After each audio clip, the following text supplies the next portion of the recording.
The procedure shall be parliamentary. What's happening, people? Hatman Strikes Back Daily Boxing News.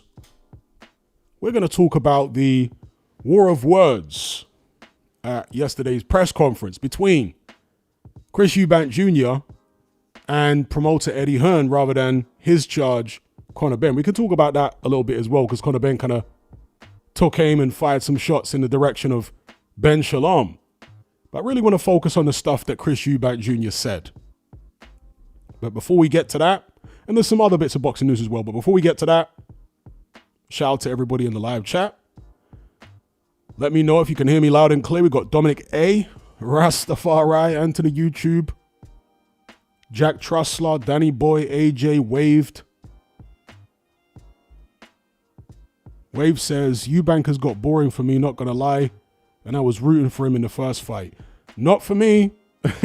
I found him even more entertaining in yesterday's press conference than I did in the press conferences before the first fight. Exactamundo, Rastafari.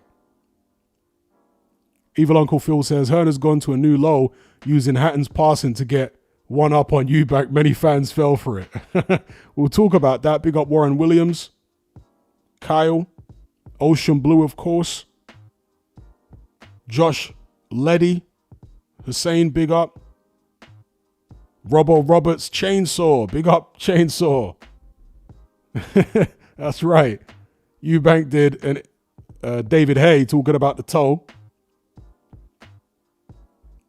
Big up Kyle, Lenny Orton-Garnu, Jumper, Daniel Edwards, KO Kid Boxing, Liam Goff, aka G-Man, big up, La Cosa Nostra Gaming, Kelly Singh, The Box, EA Wavy, Toro, big up, Sean Isaacs, big up Matt for the super chat early. He says, who is the most underrated and underappreciated fighter in your honest opinion in the sport? Richard Pryor. I guess you mean Aaron Pryor. Richard Pryor's the comedian. Big up Matt. Aaron Pryor was up there as being underappreciated. Oh yeah, he corrected himself in the next super chat. Big up Matt. Aaron Pryor, I mean, yeah. He was avoided during his day. 147 pounds. Who else was underappreciated? Maybe some of the lighter weight guys from back in the days. Finito Lopez, Orlando Canizales. Any of you who've never seen Orlando Canizales fight, I implore you to go on YouTube and have a look, because he had some of the most impressive footwork. Bear in mind, this guy was fighting, I think, from the 80s through the 90s. And his footwork was advanced. You could tell that Mike Tyson took a lot of his footwork moves from Orlando Canizales. And I don't know whether Lomachenko ever watched Canizales, but Lomachenko's footwork, and to some extent Usyk's footwork as well, was or is very reminiscent of Orlando Canizales. So yeah, check out Orlando Canizales, some of the lighter weight guys. And look, I'm not a big fan generally of really, really small boxers who weigh about as much as a toothpick, but there were some who I did enjoy watching. Orlando Canizales was one of them. So I'd say Canizales. Big up Matt for the super chat. He says, Bazooka Limon was good until he went schizo. Well, yeah, then we have quite a few fighters, right, who were very good before they went schizo. I mean, the most obvious example would be Edwin Valero. And he went very, very badly off the rails. As we all know, it ended in horrific tragedy. So, yeah. Bazooka, Valero, Ike Biabuchi. These guys didn't achieve the things that they might have achieved had they not gone off the rails. So I guess you could say they were underappreciated for that reason. But in terms of a guy who went all the way and had a full and prosperous career from an achievement standpoint, world titles and what have you, a guy like Orlando Canizales isn't often spoken about, but he was a very good fighter. Great footwork. Mighty Meatball says, Carlos Monzon, Hector Camacho, Juan Guzman, says Mark.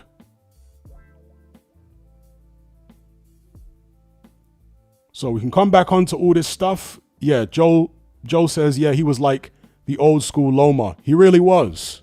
Orlando Canizales, he had tremendous footwork. Big up Suited and Booted. Matt says, underappreciated was John Ruiz. You might be the first John Ruiz fan I've ever come across, Matt. Big up, Matt. Chris Bird. Maybe. So let's get on to the main topic of today's stream. Shout out to everybody locked in. Let's have some parliamentary procedure here. Says Sheriff Eubank. There he is. Looking dapper as always. So the press conference yesterday, there's some talking points that I want to go over with you guys. So the first thing is that Eubank Jr. accused Eddie Hearn of having something to do with his ambulance being blocked or delayed by something like 20 minutes before he was allowed to leave the stadium. Bear in mind, he was being treated for severe dehydration. And like I say, he implied strongly that Eddie Hearn had something to do with it. He also accused Robert Smith of being a scumbag, saying he was in Eddie Hearn's pocket, saying that Robert Smith permitted a bunch of things before the first fight, which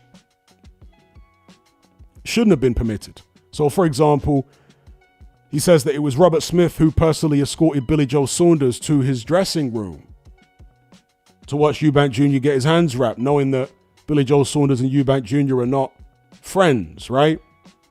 So he's accused Robert Smith, and that was just one example of all sorts of skullduggery. I'm not saying any of it's true. I'm just relaying what Eubank Jr. has said.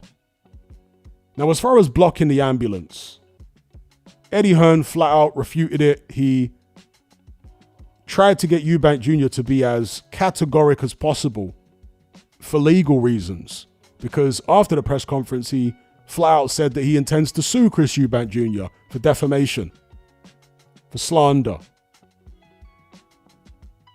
Now, regardless of what caused the blockage, if it's indeed true, of the ambulance for 20 minutes, whether it was skullduggery or whether it was some type of incompetence or a genuine problem that prevented the ambulance from leaving, whatever the case may be, that should be a concern.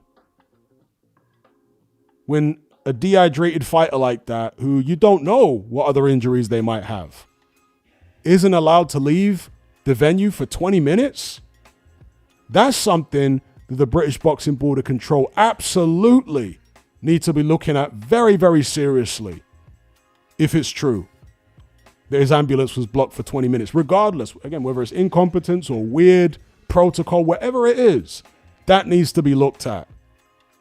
As much as Eddie Hearn said, oh, that's waffle, and he tried to downplay everything that Eubank Jr. was complaining about, no, that's a serious concern, okay, if it's true. Then there was an interview with Ben Shalom. He did on TalkSport. This was, again, after the press conference. And Ben Shalom actually said that the rehydration clause is not settled for the rematch, despite what Eddie Hearn is saying. He said that Eubank Jr. is not signed for the rehydration clause. So make of that what you will. Another thing that happened during the press conference is that Eubank Jr. was complaining, and he did so in interviews as well after the press conference, complaining about the fact that Conor Benn wore horsehair gloves. Now, Eddie Hearn's defense was no defense at all, because he was saying that the type of gloves that Conor Benn was using, again, horsehair gloves, are permitted by the British Boxing Board of Control. And that's true, they are. But he didn't address the fact that Eubank Jr. said it was a contractual stipulation of his that Conor Benn did not wear horsehair gloves. For Conor Benn to then turn up with horsehair gloves, regardless of what it says in the contract, is obviously a violation of the contract. So it says, again, I don't know whether any of this is true, but Eddie Hearn didn't deny it. He just kept on banging on about how those gloves are approved by the British board. That's not the point. If you've got a contract and you've got terms agreed regarding the gloves, you're supposed to stick to those terms. So that's another issue or potential issue if what Eubank Jr. is saying is true. Yeah, you're supposed to be sticking to the terms of the contract. Or else how can you complain if Eubank Jr. doesn't stick to the terms of the contract? Do you know what I mean? And Eubank Jr. got fined for various things in the run-up to that fight. Did Conor Benn or Eddie Hearn get fined for wearing horsehair gloves when it was in the contract that they shouldn't, that Conor Benn shouldn't? Do you know what I mean? Now, while it's possible that Eubank Jr. is going overboard in terms of how much people were pulling shenanigans behind the scenes, there may have at least been an element of it, because that type of thing is common in boxing. I'm not accusing anybody, but I'm just open to the possibility because, yeah, backstage, behind the scenes shenanigans are commonplace. I mean, the Klitschkos were notorious for it, particularly Vladimir Klitschko. All sorts of shenanigans backstage in the run up to the fight, trying to unsettle the opponent. This is what boxing is like. It's a dirty game. The fans, though, don't often get to know the reality of how dirty the game is, because they've got these smiling promoters who are all very charming and charismatic. And, you know, you could picture them like some kind of local mayor, kissing babies for photo opportunities and cutting ribbons for grand openings. Do you know what I mean? Those type of personalities. When it's all just a front. And the reality is they're skullduggerous. Chris Eubank Jr. referred to Eddie Hearn and Conor Benn as ruthless, cutthroat. He said they'll do whatever it takes to succeed. No matter who they have to, in his words, screw over, I think he said, paraphrasing. So anyway, those are a few of the issues. But what say you regarding the ambulance, regarding the rehydration clause according to Ben Shalom still not being settled, regarding the horsehair gloves, and also something that some of you guys have already mentioned in the live chat.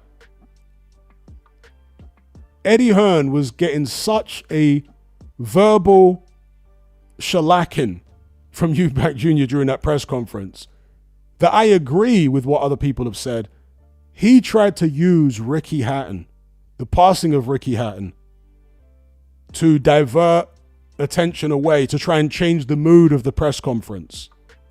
Because it was literally in the middle of the press conference. You know what I mean? It was an inopportune moment to bring up Ricky Hatton. He did it, in my opinion, as a distraction to try and maybe get the room on his side. Oh, let's, think about Ricky for a second. A very, very odd time to bring something like that up. Diversionary tactics away from the fact that he was getting roasted by Chris Eubank Jr. So we'll turn it over to the chat. Shout out to everybody locked in.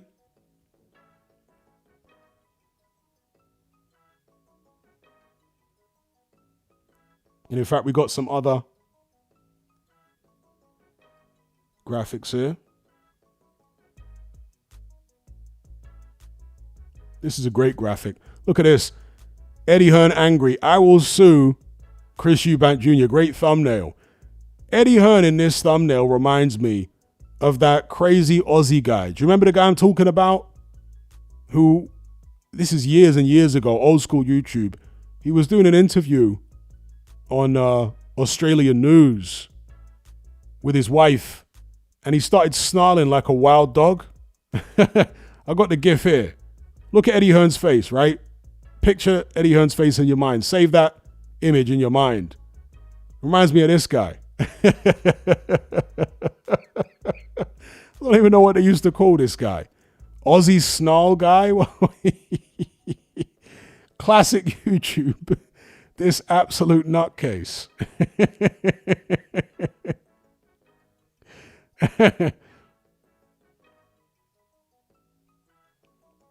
NJ says, I knew you were going to say that. He literally looks just like him.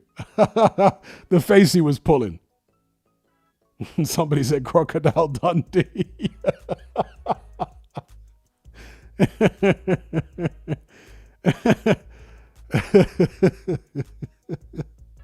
It's a good thing I don't have the sound effect playing. I'd really throw you off. Big up Triple R for the super chat. He says, agree, Eddie was using Ricky's death to get a word in. In my opinion, that's exactly what he was doing. How low can you go?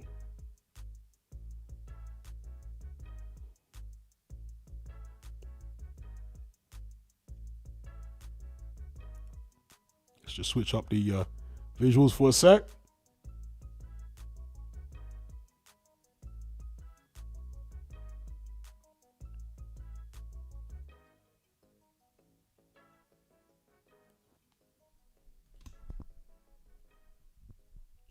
Ayed says, serious concern only brought up at the press conference. Come on. What other time should he bring it up? That's just the question. What other time should he bring it up? And also, Eubank Jr. said after he'd already signed for the fight, and this is what I suspected, after he'd already signed for the fight, so therefore he couldn't get out of it, that's when, at the very last minute, he was hit with this news that there's a rehydration clause. And he'd signed for not just one fight, but 2 fights.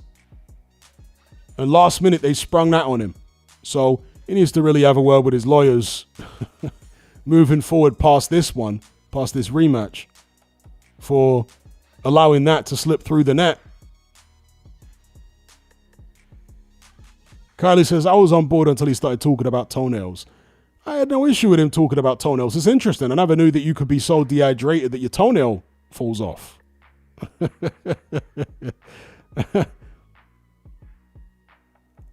Afro Jam says, it makes no sense as there is bays underground for ambulances in Tottenham Stadium. Well, he's saying that they wouldn't let his ambulance leave. The security or whatever wouldn't let the ambulance leave. So it's not that there wasn't an ambulance available. It's that they wouldn't let it leave. That's what he's saying. Is it some kind of weird protocol?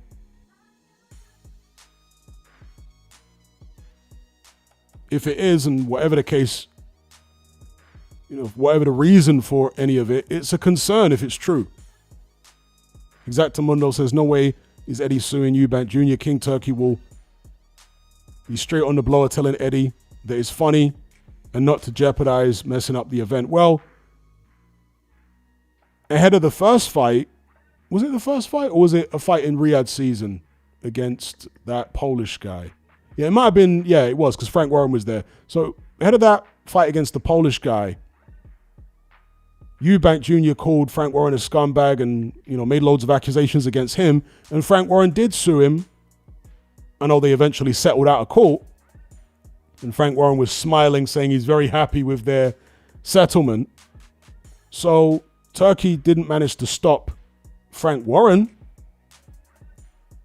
going the legal route with Chris Eubank Jr. Do you know what I mean? Shout out to Jack Trussler for the super chat. He says, big up every time, Hatman. Hope you're well. What's with these weird Canelo fanboys saying Crawford only won as he ran all night? What fight did they watch? I have no idea. And I find a lot of the Crawford naysayers to be very, very strange. There was somebody in the comment section of one of my videos, either earlier on today or yesterday, saying, Crawford's beat no one. Even now, after beating Canelo, Crawford's beat no one other than Spence and Canelo when they were both washed. They were both incumbent world champions. Were they in their prime? No. But Terence Crawford's 38. He then went on to say that, he hasn't done what Usyk's done because Usyk beat Fury. What, is Fury in his prime? Tyson Fury was no more in his prime when Usyk beat him than Canelo was when Terence Crawford beat him. So there are a lot of people out there that are determined, even after Terence Crawford's beat Canelo, to rain on his parade and downplay his achievements. It's very odd. Does he have the greatest resume I've ever seen? Of course not. But he beat whoever was put in front of him. He tried to fight the best guys in their primes, but you can't force people at gunpoint into the ring. You know what I mean? It is what it is. And also he suffered from a weak era at 135 and 140. That's not Terence Crawford's fault that it was a weak era at lightweight and super lightweight, you know?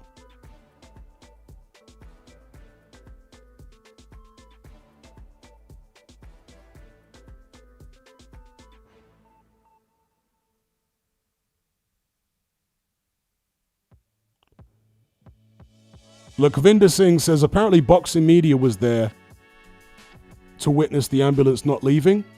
Question mark. Are you saying that as a statement?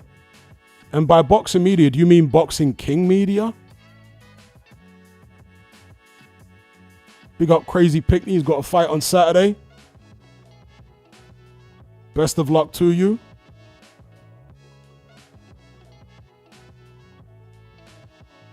Cash says, probably too much traffic. It's a nightmare trying to get out of Wembley. But if you're in an ambulance, you got sirens, right? You can cut through traffic.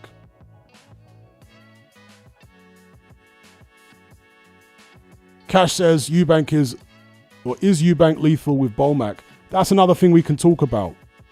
Because his performance against Liam Smith in the rematch was one of the better performances of his career, in my opinion. And that was with Bolmac. And it's a testament to the connections that Bolmac has got. That he could get locked up last time he was in the UK for carrying a weapon. Or was it several handguns in his luggage, getting caught? Got locked up for a few weeks, was released, allowed to go back to the United States, and he's been allowed to return to the UK again. Imagine the connections that Bolmac has got to allow that to happen. But yeah, anyway, Bolmac, I think, is a good addition for Eubank Jr. I think they work well together. In that Liam Smith rematch, Evil Uncle Phil says he's a millionaire, innit? Well, having a load of money without connections is not going to help you unless you're literally greasing palms. And I'm not suggesting that Bolmac did that. I suspect it's more so, friends in high places type scenario. Or friends who have friends in high places. Do you know what I mean? Afro Jam says, Boxing King media is South Yorkshire police. Why he never did that? Why he never did what? Yeah, I've heard people say that he's a policeman. I'm not sure why that's an issue. Unless you're part of the criminal fraternity. Is it a big problem that a policeman has got a boxing channel? I don't know. Maybe I'm missing something. Or why didn't he intervene, says Afro Jam? Maybe he was not on duty. Because the only power that a policeman has is in the uniform, right? When they're off duty, they're just normal civilians.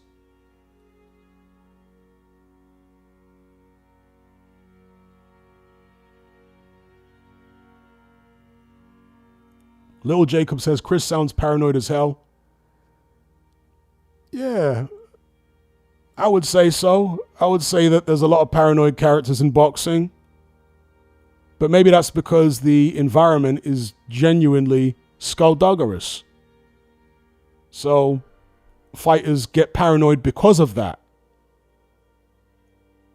And that can lead them to putting 2 and 2 together and getting 154 sometimes.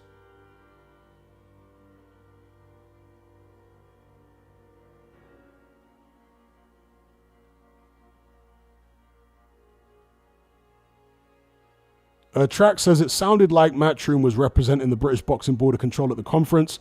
Shades of Mickey Duff back in the days. Well, the interesting thing is, Eddie Hearn was defending the British Boxing Board of Control and Robert Smith to the hilt, but he wasn't saying all that during the Conor Benn saga, was he?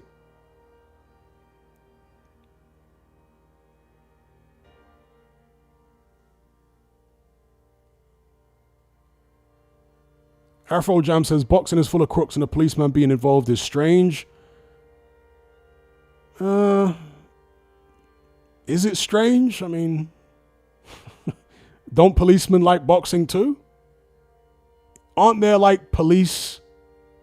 There are police amateur gyms and army amateur gyms, or there used to be police amateur gyms, I'm pretty sure. Certainly army,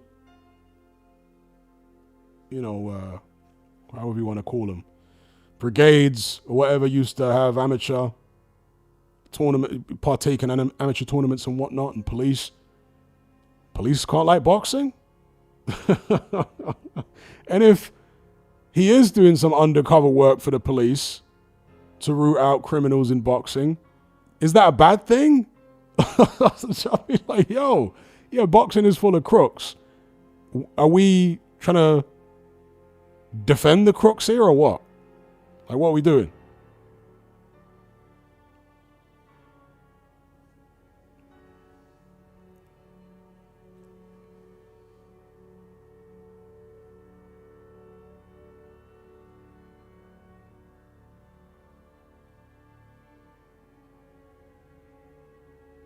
Debiaka says, brother, I've known honorable criminals and crooked cops. Yeah, but that's not the norm though, is it? The norm is, criminals are not the kind of people you want to be around. And look, I try to have as little interaction with police as humanly possible because they're given powers by the government, and a lot of the time police can just be a nuisance, right? But in most instances, depends on the country you live in, but certainly in most Western countries, you're far better off dealing with the police, basically, policing, running neighborhoods, than the local criminals. It'll be far worse when the local criminals are running the show. So, pick your poison, but I'm telling you, you don't want them gangsters and local criminals running amok in your community.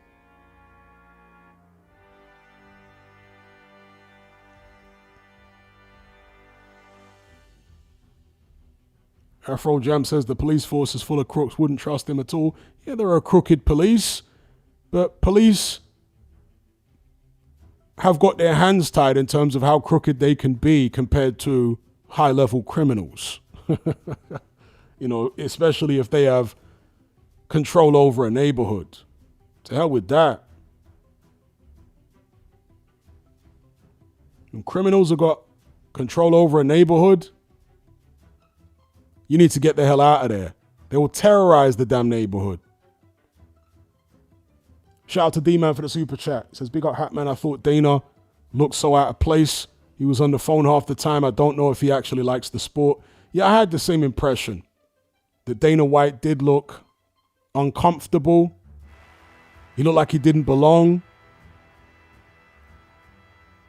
He didn't command the press conferences in the way that he commands UFC press conferences. So I absolutely concur with you on that regarding Dana White. On the phone half the time, like you say, didn't appear to be fully locked in. And then they had his boy, the Irish fighter whose name I forget, as chief support, or did they even dare to call it co-main? In a soporific fight against Fernando Vargas Jr. And apparently that guy is signed, not Fernando Vargas Jr., the Irish kid, signed to a long-term deal with Dana White. Truth says Turkey was sleeping through fights and Dana was on his phone during them. Shout out to Guzzi. Afro Jam says we're in the UK, not Brazil or Jamaica. But that's my point, Afro Jam. In the UK, at least you don't have flipping criminals running the community the way they do in Jamaica or Brazil. That's the point. That's the point I'm making. It's better to have to deal with a few pesky police than deal with actual cutthroat killers running your community. You know what I mean? That's when you really want to get out.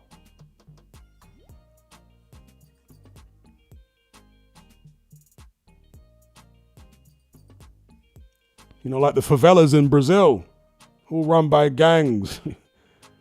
M16, AK-47 toting gangs. To hell with that.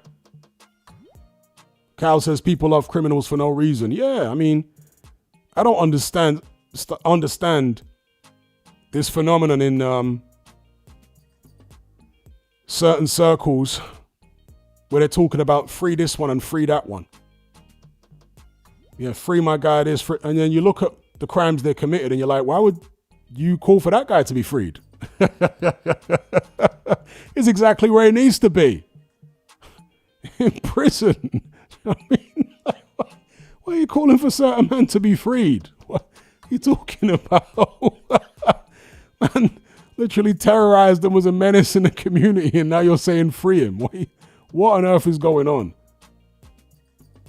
Yeah, people think that, you know, the criminal underworld is cool until they actually come into contact with it. And then you'll realize it's not cool. You know what I mean? It's really not cool when you encounter all the psychopaths in the criminal world, bro. It's not cool at all.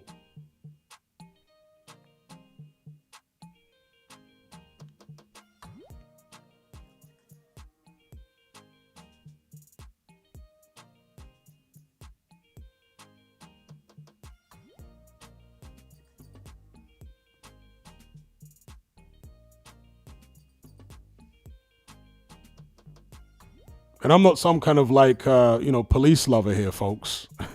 I'm just telling you that in a place like Britain, the police are the lesser of two evils. Much better to have the police watching, or however you want to describe it, watching over the community than the local criminal fraternity. Crazy Pitney says, have you rewatched the Canelo fight? A bit off topic. Yes, I have rewatched it. And the fight flew by watching it live, doing the commentary. And it flew by again watching it a second time. There's something about that fight that just really flows nicely.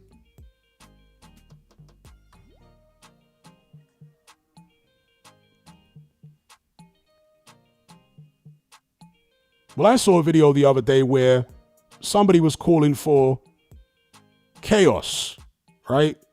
This guy was a criminal out of Clapham Junction back in the days. And they were calling for them to free chaos. I'm like, free chaos? Mate, he's called chaos for a reason. That guy, he's exactly where he needs to be, bro. How about free chaos? Do you know the kind of stuff that chaos did? Come on, bro. Yo, man. That's exactly where he needs to be. Why do you want people out in the community again who are literally dangerous individuals? I don't get it.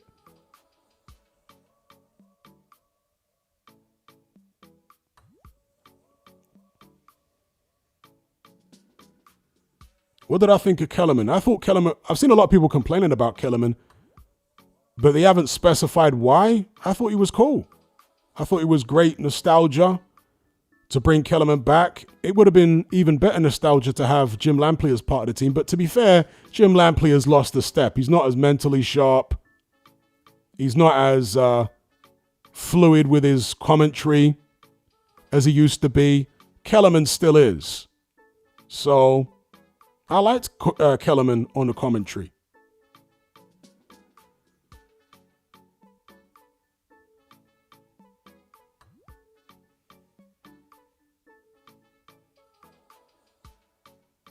Luke Pine says Lammy is free for now. Yeah, I heard he's free.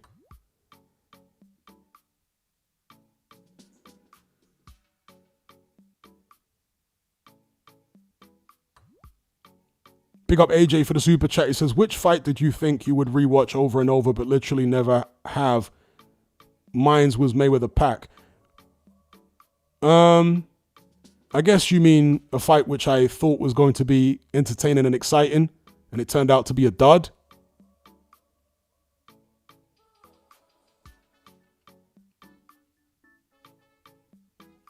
I don't know. Which fight? You guys would have to help me out in the live chat in terms of fights that I was looking forward to and thought it'd be entertaining and exciting. Thought I'd watch it many times over, but it turned out to be a dud and I never wanted to watch it again. Mayweather Pacquiao definitely wasn't one of them for me. I was expecting that to be a dud because of the point they were at in their careers, the style of Mayweather, and so on. I expected that was going to be a boring fight. Big up East Midlands fight fan.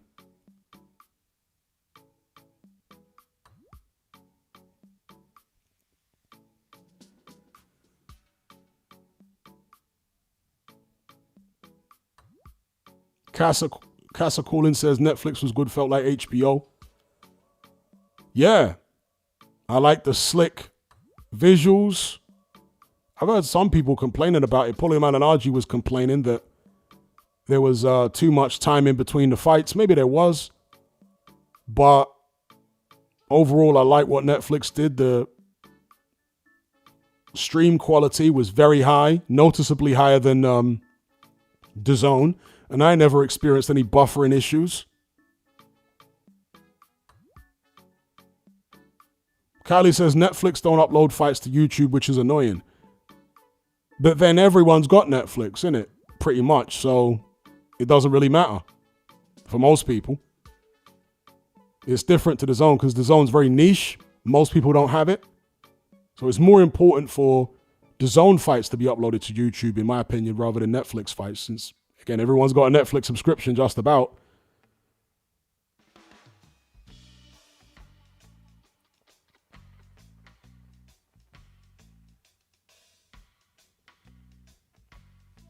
Shout out to D-Man for the super chat. He says, how would Terence do against Marvin Hagler? That's a sticky one because I'm sure I'm going to be slated for this. But I would pick Terence Crawford over Marvin Hagler when you consider the fact that back then they were weighing in on the day of the fight. Marvin Hagler legitimately might have been the same size as Terence Crawford. Like, you know, walking around, same size, same weight in the ring on fight night. Yeah, they were weighing in on the day of the fight back then. In today's world, Marvin Hagler would be a welterweight, 154. He wouldn't be a middleweight.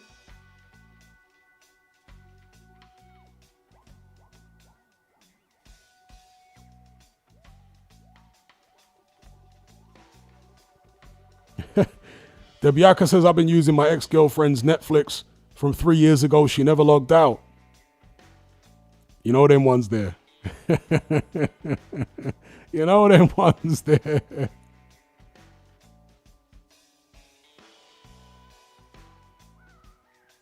Tupac Shakur says, how about we just police ourselves? If you're in a small, self-sufficient community, that can work. But at some point, you're going to get psychopaths that are going to end up running your community, manipulating everybody to follow them and trust them. And that's when things go downhill. And if that doesn't happen, you're going to get psychopaths from outside of your little community coming in, trying to impose themselves. This is why human beings formed large conurbations in the first place, to protect themselves against those kind of attacks. So policing ourselves sounds hot. It sounds good. But in practice, it doesn't tend to be that sustainable unless you're like a hunter-gatherer tribe or something, you know?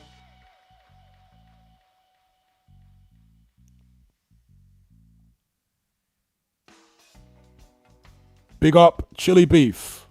How's Japan? Are you still out there?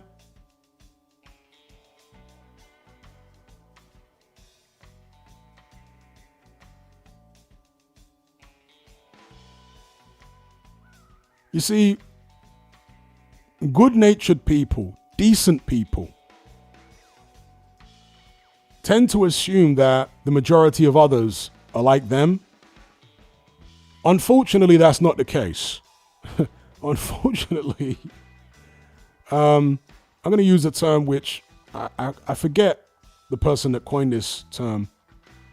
Most people are pretty morally incompetent, which doesn't mean that they are innately bad or psychopathic, but they are impressionable. They can be steered down the wrong path by, bad people quite easily if the bad people ascend to a position of power within the community. So, while you and people like you might be able to form communities where you can police yourselves and everything works fine, there are twisted individuals out there who are going to prey upon a community like yours. Do you know what I mean? That's just the human race throws up these individuals. Do you know what I mean? And what are you going to do to protect your community against people like that? That's when it's literally a do or die scenario. Those kind of people can only be discouraged with violence. It's sad, isn't it? But what are you going to do?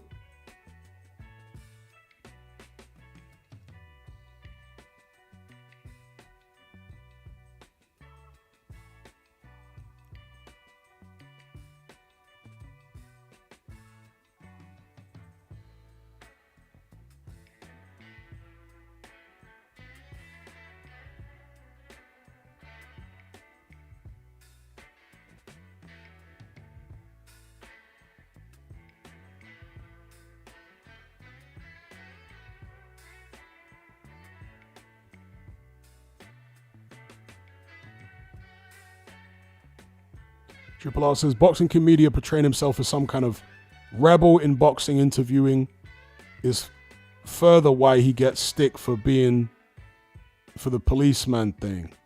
Okay.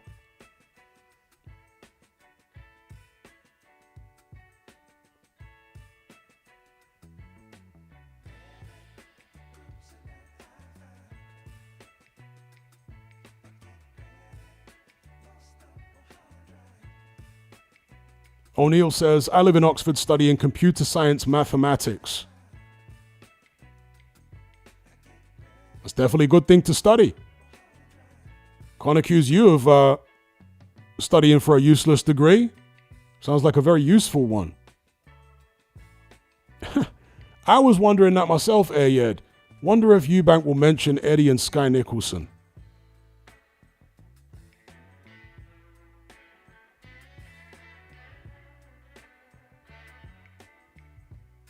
The only person in the boxing fraternity, as far as I'm aware, and I'm talking about, people on a high level involved in promoting and whatnot, the only person that's mentioned it, as far as I'm aware, is Oscar De La Hoya on one of his clapback videos. Remember when he talked about the Eddie Hearn Sky Nicholson thing? And that right there was what made me think that maybe it is true. Because but Ty and Booth is not really in the boxing fraternity like that. That's why I said high level. Ty and Booth talked about, he's just, YouTuber like me. I'm talking about like a high level person. The only person that mentioned it was De La Hoya, publicly. And I'm not aware of Eddie Hearn suing him. So that made me think, wow, maybe it is true. Because that was a low blow by De La Hoya. Real low blow.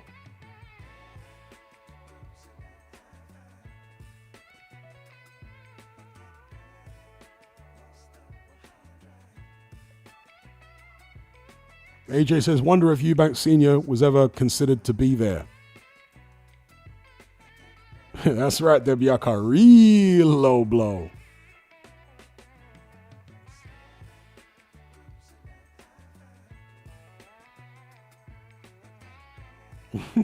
Jack Trussler says, did you see how, man, Ellie Sekbak had Canelo winning the fight? The absolute fool. I don't even know what to say about Ellie Sekbak. All I can tell you is that he's an eccentric character, and he's always been eccentric. He's always been an eccentric character, so it doesn't surprise me that he had Canelo winning. I don't mind Sekbak. I mean, as weird and eccentric as he is, I don't watch his channel anymore at all. But back in the days, I used to watch, quite a few of his videos, and he came across as like a pesky, annoying presence hanging around all these gyms. You always got the sense that the trainers and the fighters didn't want him around, but somehow they permitted him to be around. So, yeah, he's always been an eccentric character. That's all I'll tell you.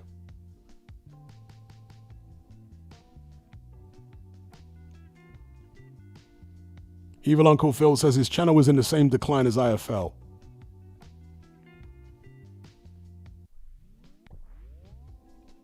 Well, funny enough, right? IFL's got some kind of beef with Boxing King Media, right? Is it because Boxing King Media is a policeman? Is that what it is? Because we know that IFL in the past have been associated with very, very heavy organized crime. So, is that the reason that they don't like... You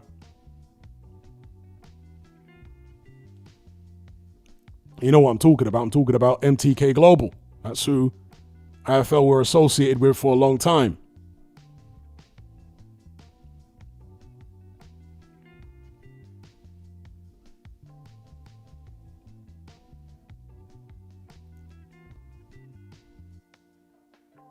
Dominic K says, Coogan said Boxing King are buying subs.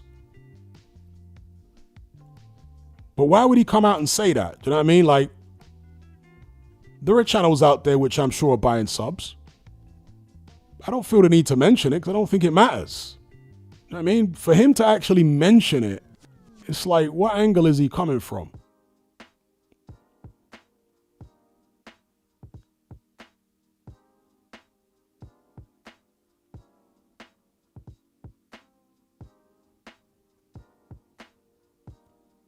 Because, yeah, Boxing King Media has gained an insane number of subscribers in a much shorter space of time than IFL have been around, right? So, have they bought subs? Maybe. Do I care? Not really. I don't really know what. If someone wants to buy subs, why is it an issue? I mean, I've never bought subs, but I've watched other channels that started after me, which I'm absolutely 100% certain bought subs, and I never felt the need to mention them for buying some. I'm like, okay, you've decided to go that route of buying subs, fair enough. I mean, do your thing. Kyle says it's a bit sad to buy subs. Well, if it works, then it works. Do you know what I mean? If buying subs is triggering the algorithm to recommend their channel more and therefore get more real subs, then it's money well spent, isn't it?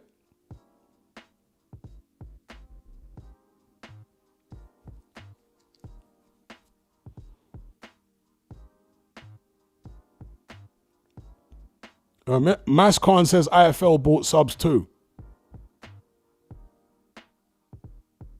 Yeah, you can buy subs, but one thing you can't do is, well, actually, let me not say you can't do this.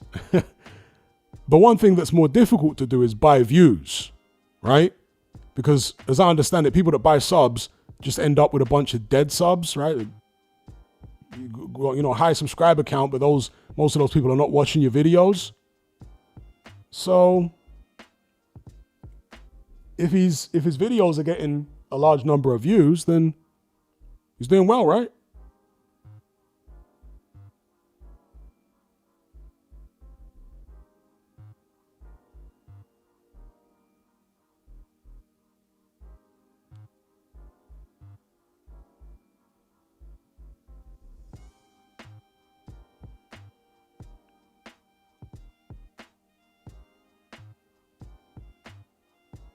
NJ says buying subs won't trigger the algorithm, I don't think. It certainly used to trigger the algorithm. Obviously, YouTube changed their algorithms all the time. But I can tell you it certainly used to trigger the algorithm to, you know, recommend your channel more and all that type of thing.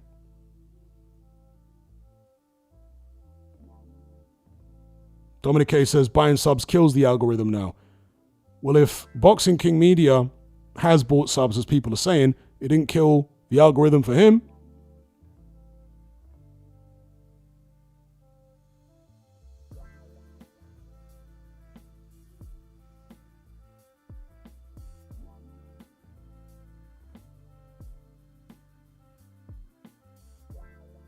Mighty Meatball says, how many subscribers did you expect to get when you first started out, Hatman?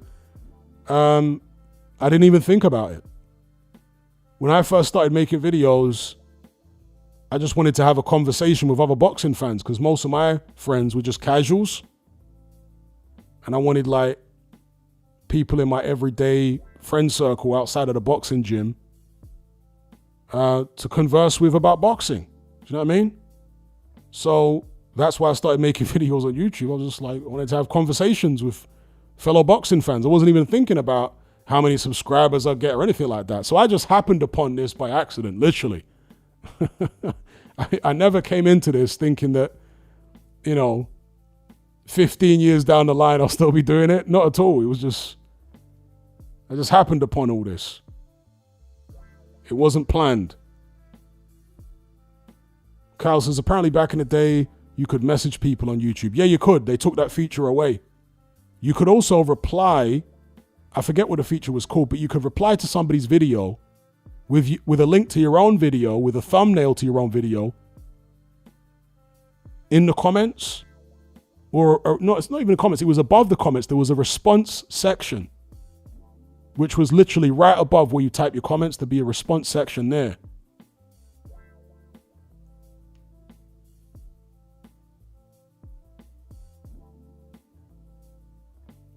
Why did they take it away? I have got no idea. YouTube never explained these things, and some of the decisions they make are totally bizarre.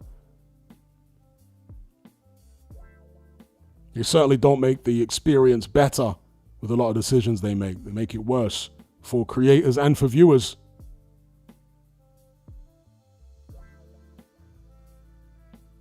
Aquafront says, how quickly has your channel grown over the last 2 years compared to the previous 5? You're nearly at 100K. Very, very slowly. My channel grows extremely slowly. The greatest amount of growth I experienced with my channel is when I was with an MCN, a multi-channel network. When I got to about 20K subs, my channel just grew exponentially in terms of, you know, views, subs. It just skyrocketed. But once that because that MCN no longer exists, I think they still exist as a company, but not as a YouTube multi-channel network. And so once they departed, yeah, the sub count has been growing very, very slowly. So one thing I can say for that MCN is they helped my sub count a lot.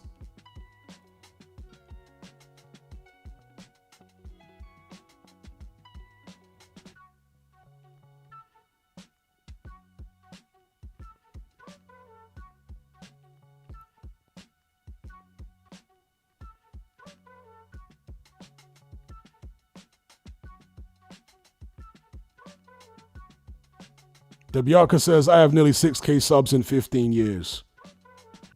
Yeah, considering I've been doing this for 15 years, 90,000 subs is not great. Do you know what I mean?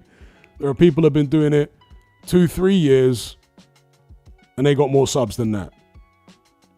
But it is what it is. We all walk our own path. I'm not watching the next person's success and thinking, oh, I should be where they are. We all got our own path.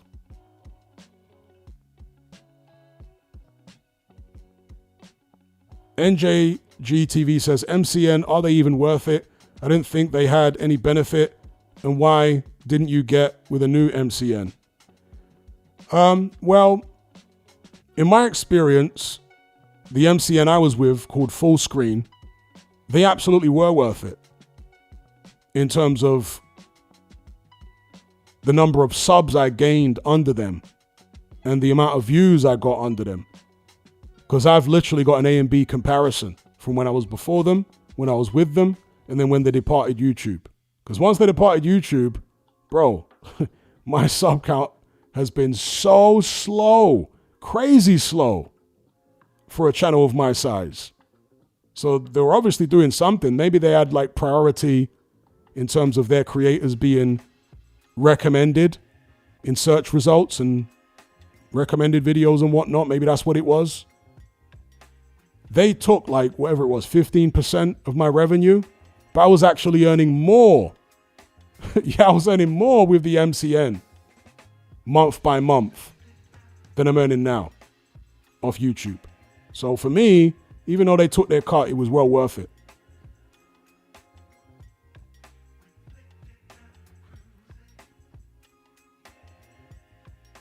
Dr. Wu says, do you think showing your face would make a difference? Yes, it would. Although there are plenty of faceless gaming channels that have got enormous numbers of subscribers and views. So I'm not sure how they managed to do it. Do you know what I mean? I don't know. Because there are loads and loads of like faceless gaming channels that have got millions of subs and crazy views, and maybe it depends on the what you make content about as well.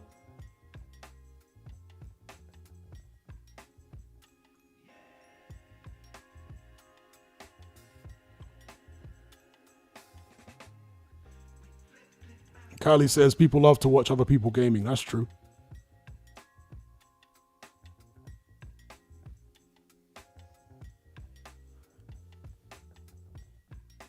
Exactamundo says, Hatman does a face reveal and he's whiter than me. No, but that would be funny in an alternate universe. Big up Exactamundo. NJ says, face 100% helps though. Yeah, it does. I'm sure it helps with the algorithm and all that kind of thing. Tabiaka says, funnier if he was Asian.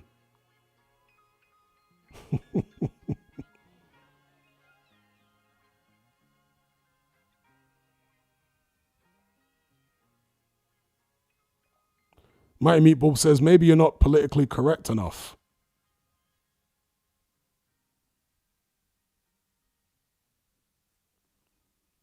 I mean, Proper Boxing is a faceless channel, right? And he's grown massively and he's got way more subs than me, way more views than me. Proper Boxing. Sometimes it's just about having the right formula. That's all it is. I ain't hating. Proper Boxing has got the right formula. Yeah? He's got the right formula for success. I'm not saying that his content is gonna be to everyone's liking, but in terms of like his channel blowing up and all that, he's got the right formula for a faceless boxing channel.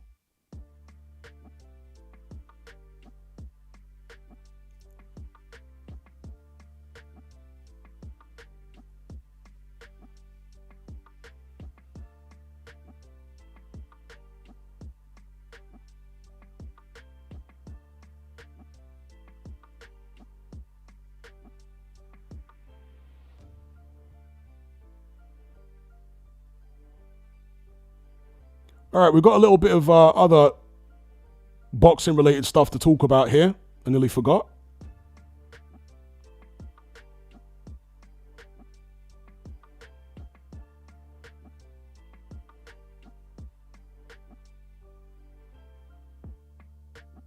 Just switch up the visuals.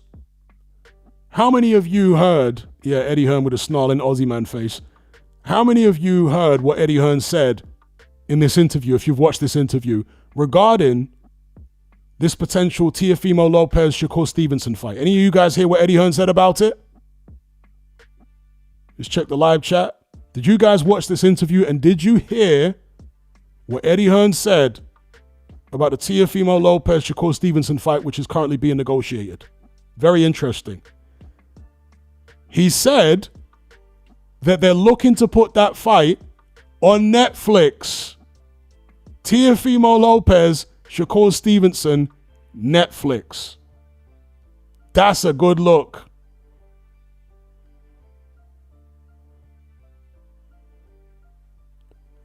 Joe Jackson says Proper has shown his face, to be fair, Hatman. Has he? Well, he blew up before he'd shown his face. That's the point.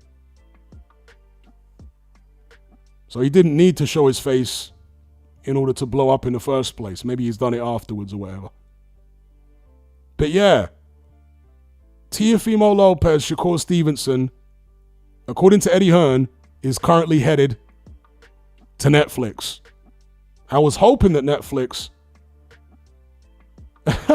Evil Uncle Phil says, yeah, he's shown his face, which I think was a mistake. Shout out to Proper Boxing. But I've never actually seen him. But I was hoping that Netflix would continue to be involved in big-time boxing. And if this information from Eddie Hearn is accurate, then perhaps they will be. That'll be fantastic. Teo versus Shakur. Hopefully a solid undercard. Kayvon Green says, I'll believe it when I see it. Well, they just did Canelo Crawford on Netflix, right? So I don't think it's beyond the realms of possibility.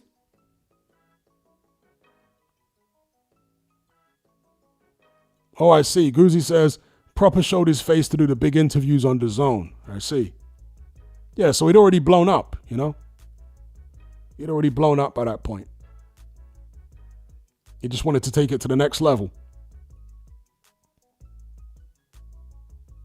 That's right, D-Man. I value my privacy too much.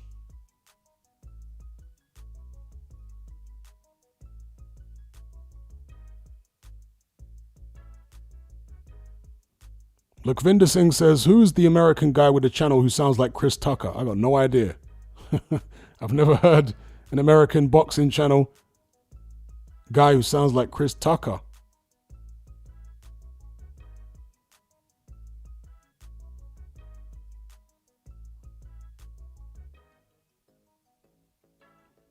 Yeah, that's another thing I was going to talk about regarding the Jake Paul, Tank Davis fight.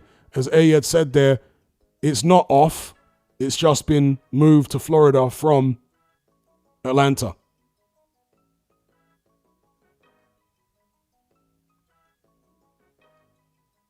Right here. Jake Paul versus Gervonta Tank Davis. Atlanta fight off, Miami battle planned. So they just moved the location of it. There was some type of logistical issue or couldn't get it licensed, something like that. And that's why they moved it. Or they're in the process of moving it.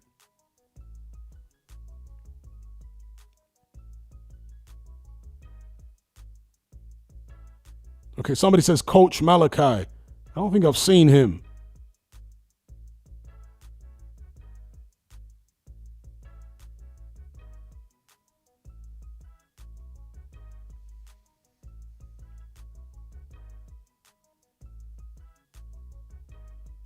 Joe Jackson says, Hatman Crawford has said about doing middleweight. What do you think about him versus Janabek or Adames? Well, I spoke about this in a video I uploaded yesterday. The video was entitled, What Should Crawford Do Next? Or Who Should He Fight Next?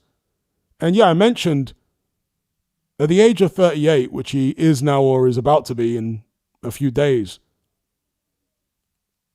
Alexander Usyk is the same age or maybe a year older. And I've been calling for Usyk to retire. But Crawford's situation is slightly different because he's got more options than Usyk. Usyk is in the highest weight class. He can't go up anymore. There is no other weight class above heavyweight. He could go down to bridgerweight, but nobody cares about bridgerweight. He's not really going to enhance his legacy, beating some random for a bridgerweight belt, and there's only 2 belts at bridgerweight anyway. The other 2 sanctioning bodies don't recognize it. If he went back down to cruiserweight, he'd just be going over old ground.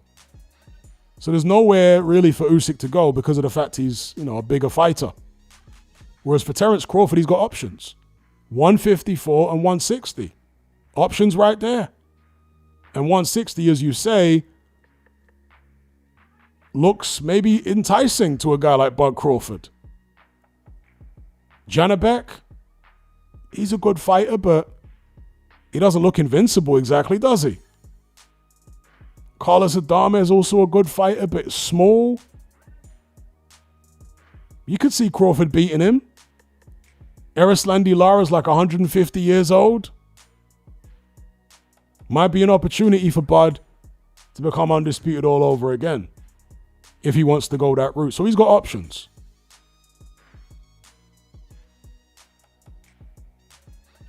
Fernie G says, do you think T.O. Shakur fight on Netflix will propel them into superstardom? Depends if the fight is good or not. If they put on a good fight, then it may well do. Being exposed to all those viewers on Netflix could be great for their careers.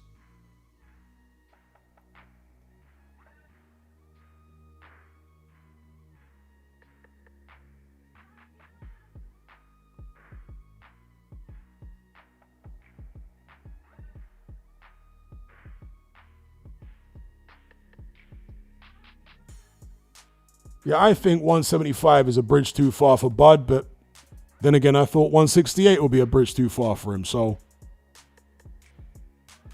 he's obviously not going to take my advice, is he?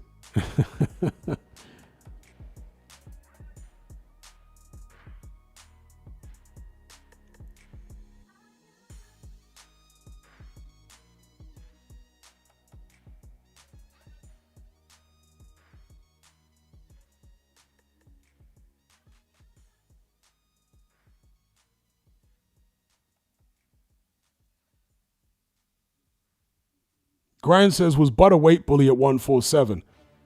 Hell no. Hell no, he wasn't a weight bully at 147. Look at the guys he fought at 147. Kell Brook was massive. Errol Spence was massive. Sean Porter was massive. Hell no, he wasn't a weight bully. I mean, this is a guy who came up from lightweight, right? Bud turned pro, I think, at lightweight. Then 140, then 140. Hell no. I was never a weight bully. People have been talking about the fact that he admitted to weighing in the 170s, 180s in between fights. But I just did a video on this earlier on today. Have you seen what he looks like in the 180s? Similar to how Kell Brook looked in the 180s, right? Chubby. It's not like he's walking around 180 solid muscle. No, he's 180 and he's kind of fleshy.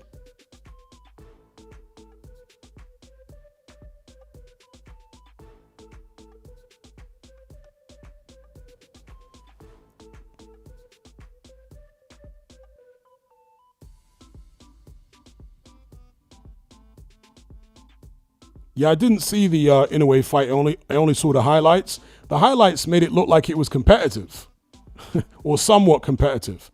But apparently people say that MJ just got washed.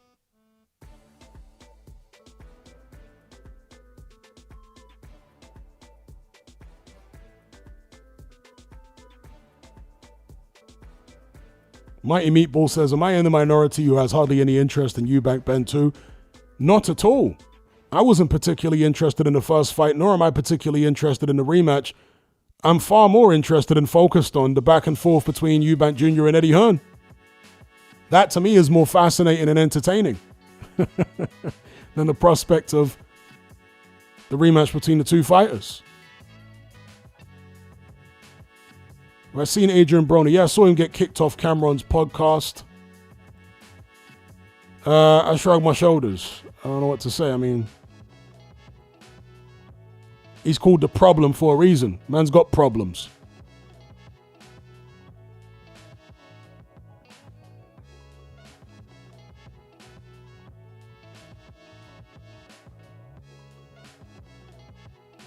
You know, you contrast a guy like Adrian Broner against someone like Bud Crawford. Crawford is teetotal. Don't drink at all. Don't smoke, nothing. And look at his demeanor. In between fights, he's a family man. He likes to go fishing like myself. He's an angler, right? He likes to go fishing. Spend time with his kids and his family. Go to his mum's. And that's the guy who is one of the best pound-for-pound fighters in the world today. Very similar to Usyk, innit? Whereas the Adrian Broners of the world, who are still well into his 30s, in nightclubs, getting drunk, doing God knows what. It's like, if you want long-term success at the highest levels of this game, you got to look after yourself, man. You can't be a party animal like that. Unless you're a freak level talent, then you're not going to get away with it.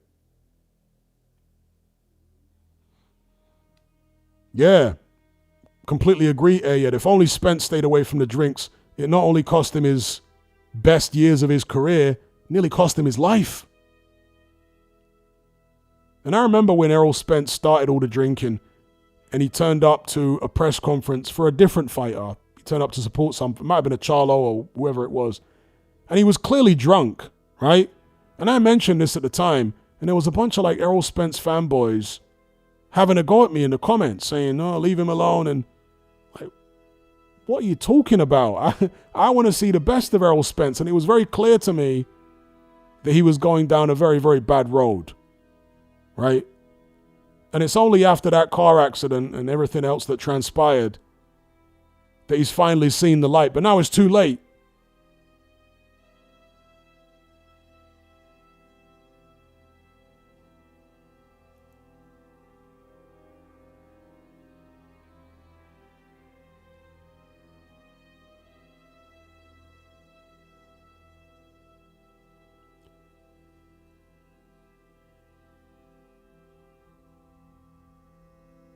Well, yeah, a lot of the PBC crowd, you know, the followers of PBC fighters, they want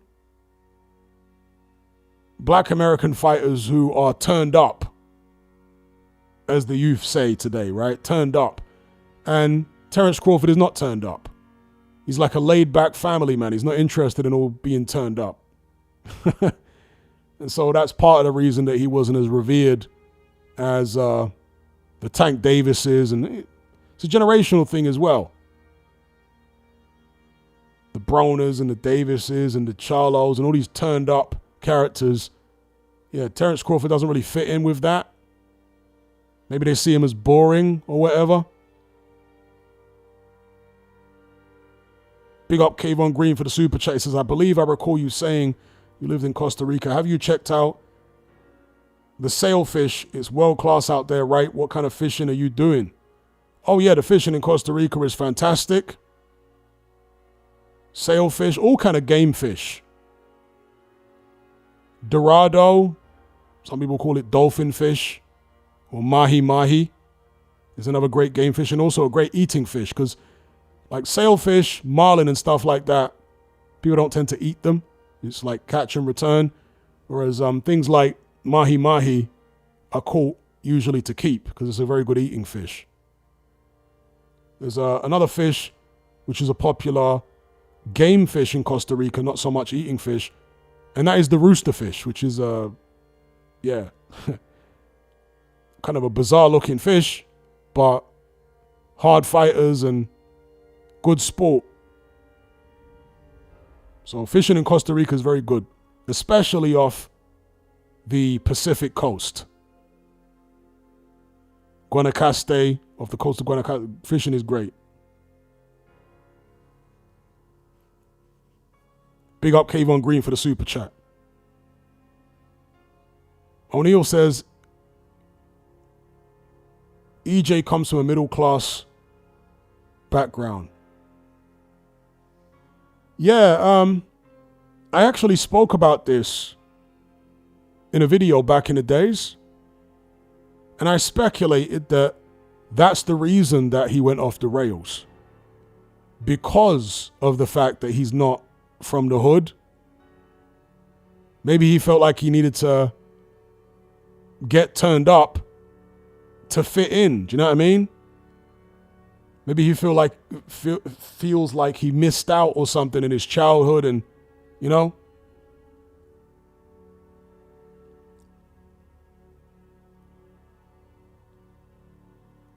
Afro Jam says, have you ever fished in any rivers? I haven't.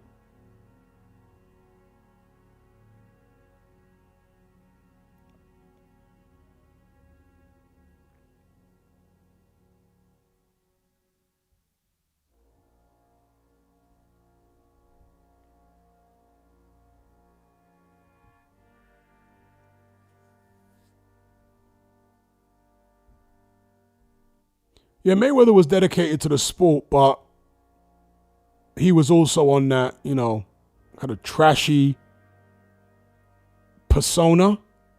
Because as I understand it, Mayweather's not a drinker. He likes to eat a bit of fast food and that, but he's definitely not a drinker, not a smoker.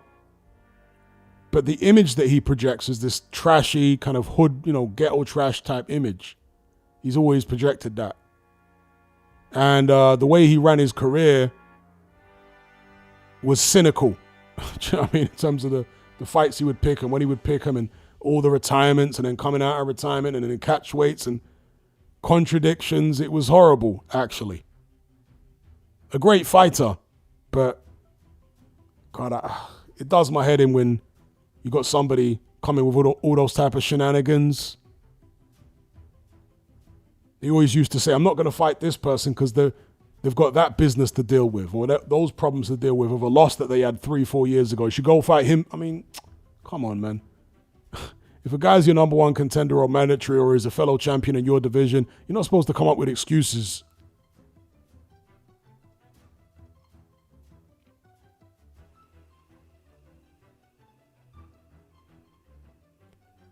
Big up Kayvon Green for the super chat. He says, in America, there's a lot of pressure to act ghetto. I never got it. Spent my whole life working hard to get away from these people. And I'm exactly the same. Big up Kayvon Green. I'm exactly the same.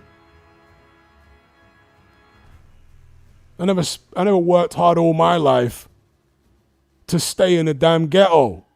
Do you know what I mean? Around people who are going to drag you into conflict, drag you into stupid situations where you could be seriously harmed or you could do somebody else serious harm. When you're in that kind of environment with those kind of people, it's very hard not to get dragged into it. And I'm not just talking about avoid socializing with those kind of people. I mean, avoid conflict with them kind of people. If you're like a man who doesn't like being disrespected and whatever, it's very, very difficult living in a city environment to stay out of trouble. So, yeah, I didn't work hard to stay in that environment. Do you know what I mean? I like nice, peaceful environments with peaceful people. I got no desire to be around people looking for trouble, loud people, loud music, and all that kind of business. No, thank you. I'm a middle-aged man on a nice, quiet life in a peaceful neighborhood.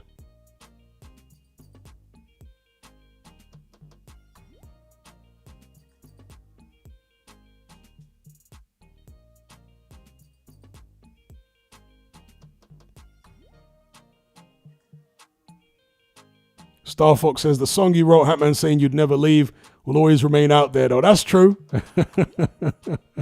The ignorance of youth. Or not even the ignorance of youth. The bravado of youth. That was bravado, you know?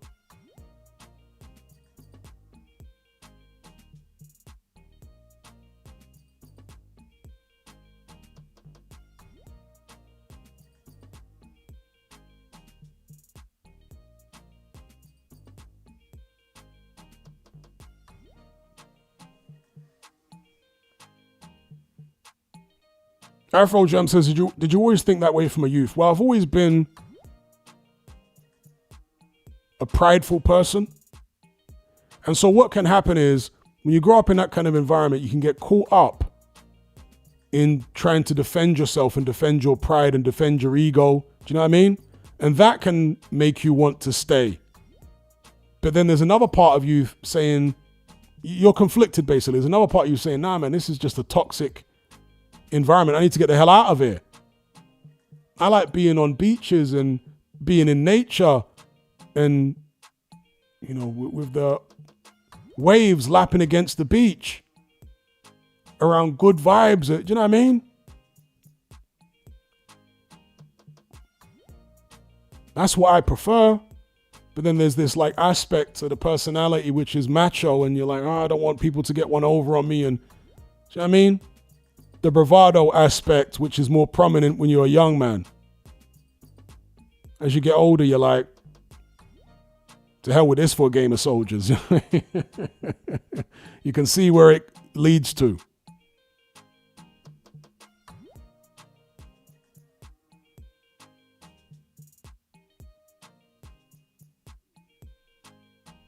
The Black Caller says, where in Brixton did you grow up? A-Town, Summer Leighton, Acre Lane, Fields, or Brixton Hill? Junction. Loughborough Junction.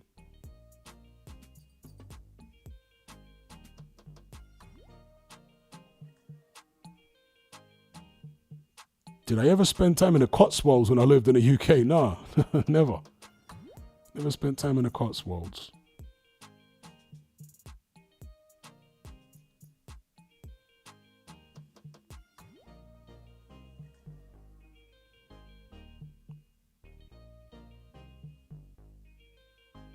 King KO says Mayweather wasn't the problem. It was fighters trying to be like Mayweather instead of just being themselves. No, both things were a problem. Mayweather was a problem.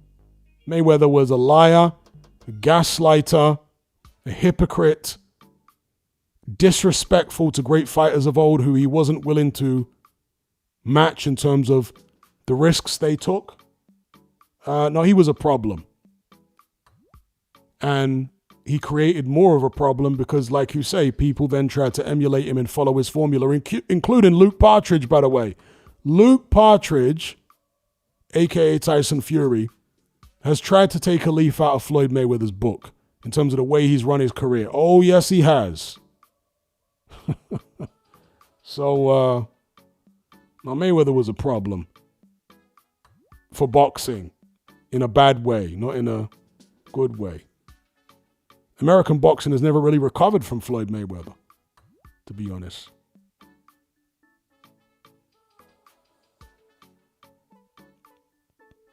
Afro Jam says Brixton Hill is more Clapham than Bricky. Well, it's more Streatham. Don't know about Clapham.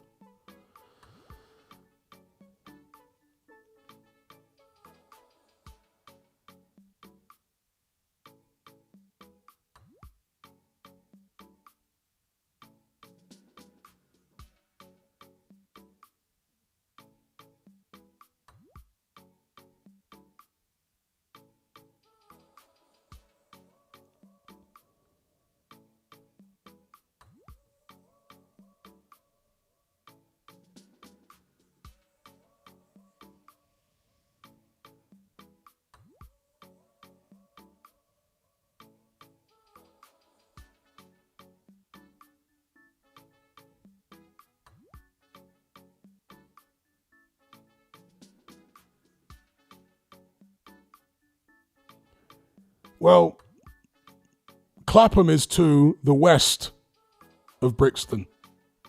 Clapham is not to the south, to the north. To the south of Brixton. Clapham's to the west, whereas Streatham is to the south.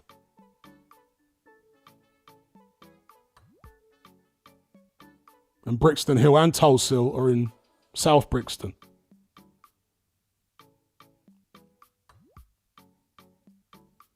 You go down Acre Lane, that's when you end up in Clapham. That's right, Ali. Stockwell and Kennington. Well, Kennington and Oval, that's like the north, to the north of Brixton. Stockwell is so close to Brixton, it's almost pretty much part of Brixton. I mean, Stockwell's like, again, to the west, but it's like the central part of the west of Brixton.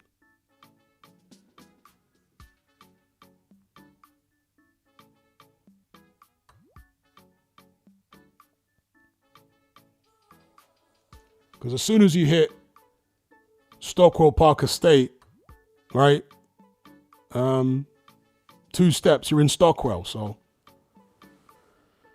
it's basically part of Brixton, really, Stockwell, you know what I mean?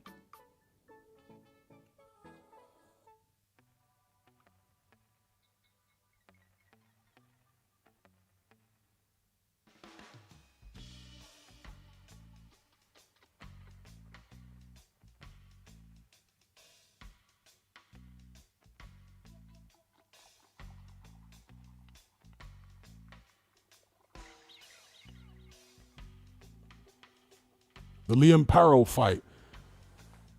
Has Liam Parrow fought recently? Did he fight on the weekend? Who did he fight?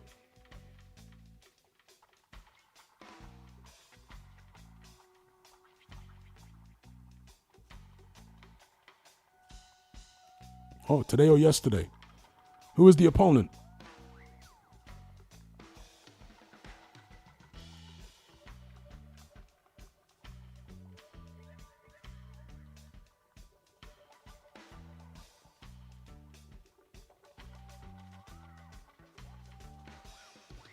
Fought a guy called Papot. Never heard of him. Is he any good?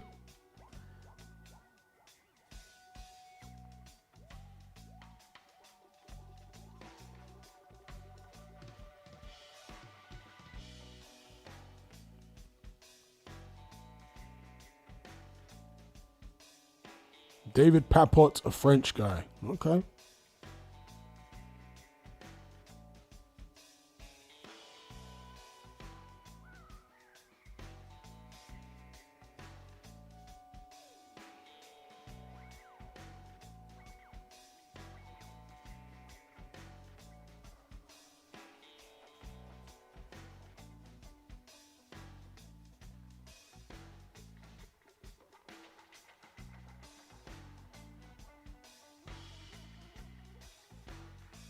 Yeah, I've got a lot more problems with Mayweather than that.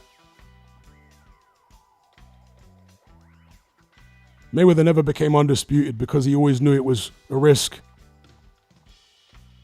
He walked around calling himself the best ever, critiquing Muhammad Ali's resume, critiquing Ray Leonard's resume, critiquing Ray Robinson's resume, critiquing, in more recent times, Roy Jones Jr.'s resume. These are all guys who did things that Mayweather was never willing to do. He was never willing to take the risks that those guys did. He always had an excuse. I'm retired. Oh, I don't have to fight him. He's got so-and-so problems. You could never just get a straightforward fight with Mayweather. There was always like all this drawn out shenanigans that would sometimes go on for years before he'd be willing to fight somebody. Like, nah, man, that is not good. And that is what Luke Partridge, aka Tyson Fury, has been trying to emulate. All that carry on. That was bad for boxing. He popularized all that stuff.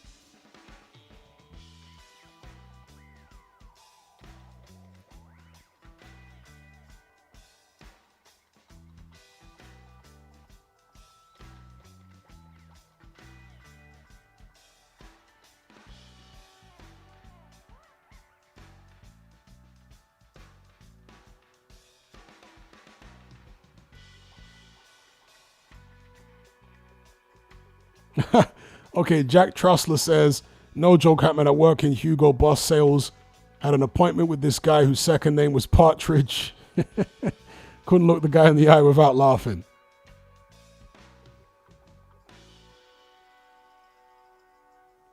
Exactly as Evil Uncles Phil described there, Mayweather birthed the new divas.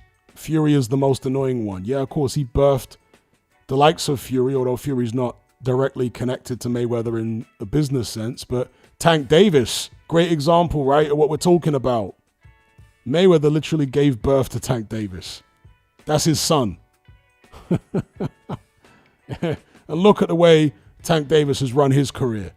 That's courtesy of Floyd Mayweather. No, thank you.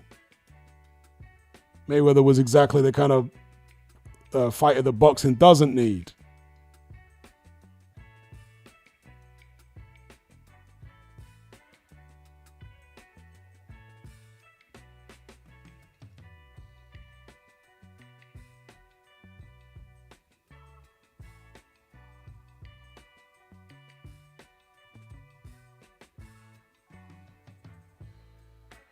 Fernie G says, Mayweather retired for a year and 1 day after the De La Hoya fight to avoid the rematch clause. There you go.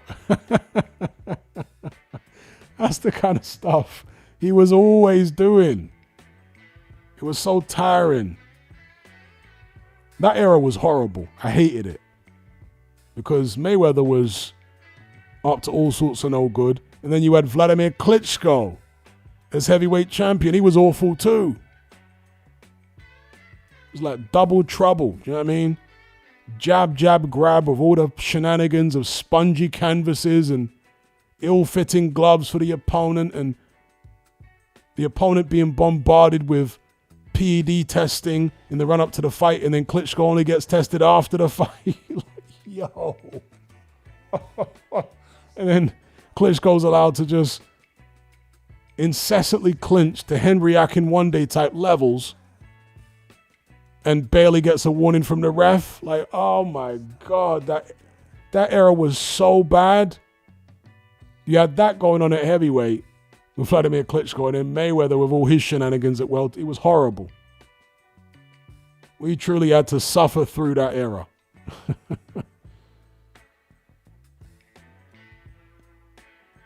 Big up Lawrence King for the super chat. He says, yeah, that era was horrible.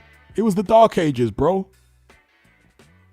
It was the Dark Ages.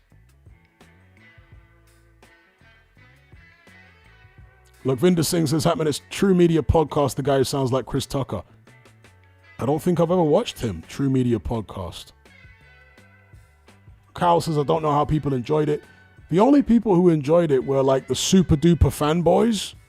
You know, like super Mayweather fanboys or Klitschko fanboys. They're the only ones who enjoyed it. Anyone who's like a more moderate boxing fan, when I say moderate, I mean they're not fanboyish. They just appreciate boxing in general. We hated it. We hated it. Because that stuff was not entertaining. As good as Vladimir Klitschko was, and even more so Mayweather, as good as he was, you can't sit there and tell me with a straight face that his welterweight fights were entertaining. It's like watching paint dry.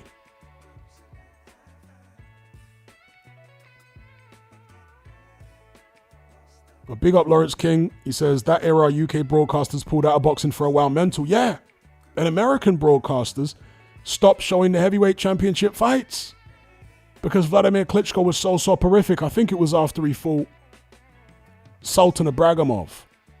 That fight was so awful that the US broadcasters, for the first time maybe in decades, dropped out of showing heavyweight title fights.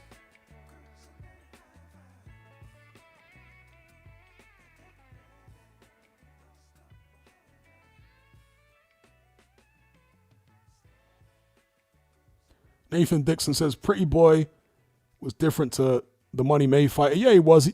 Mayweather was more entertaining at super featherweight, lightweight, briefly at 140. Did he only fight once at 140 against Arturo Gatti? Was that his only fight at 140? I think it might have been. But in the lighter weight, below 147, he was a lot more entertaining. But he was a lot less popular them times, right? He was more just known to the hardcores. It was at 147 where he gained all these fanboys. You know? And he started putting on these desperately boring performances.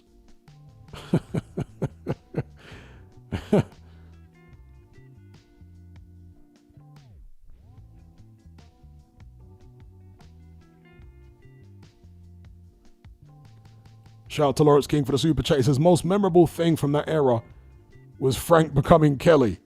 Terrible era, Dark Ages, David Price, Audie Harrison, Klitschko holding awful. Yeah, it was such a dark age.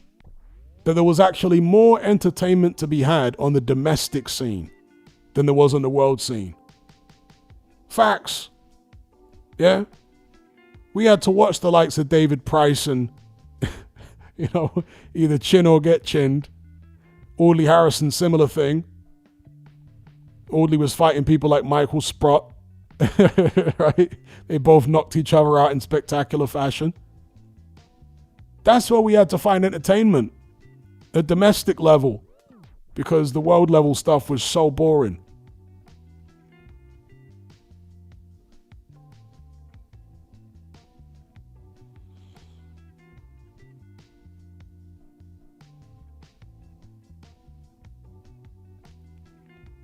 It says Price versus Thompson was peak for Box Nation.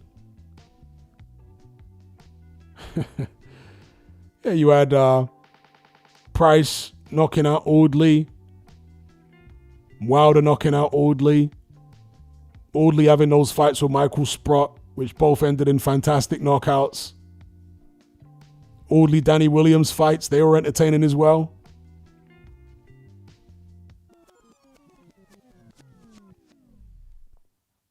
Price against Erkan Tepa. You guys remember that one?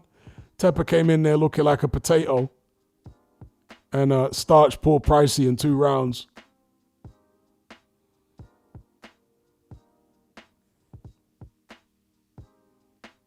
We got Lawrence King. He says, even Fury McDermott was more exciting than anything on world stage back then. Respect to Crawford. Nobody was taking risks like that back then. 100%. Fury McDermott, again, domestic level fights at the time were more entertaining than what was going on at world level. Yeah, Fury McDermott. Both Fury McDermott fights were good fights.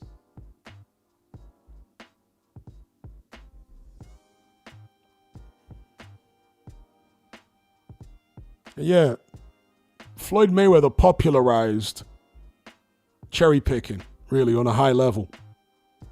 It was all about preserving the O. Big up Jay. He says Floyd versus Corley was his most entertaining fight. Yeah, he got hurt by DeMarcus Corley. Did DeMarcus Corley pass away?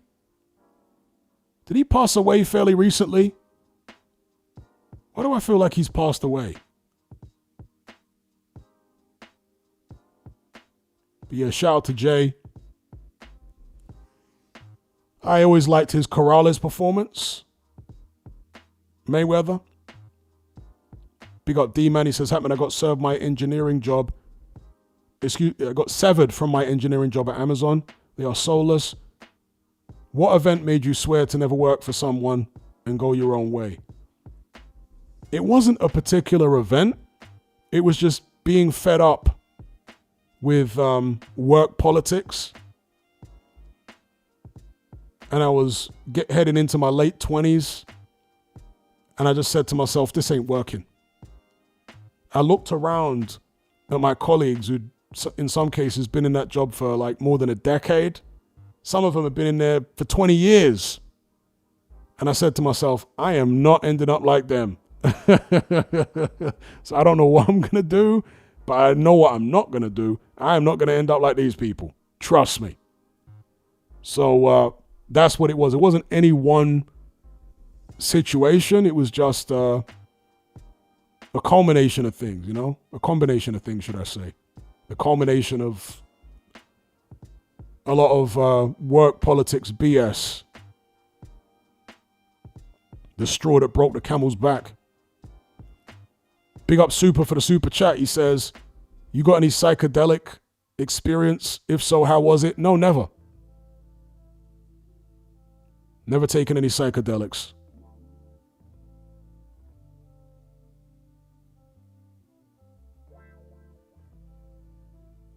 King KO says, in this era, all the major broadcasters drop boxing. Everyone is boxing on apps. Yeah, but that's not really a boxing thing. That's just a broadcasting thing.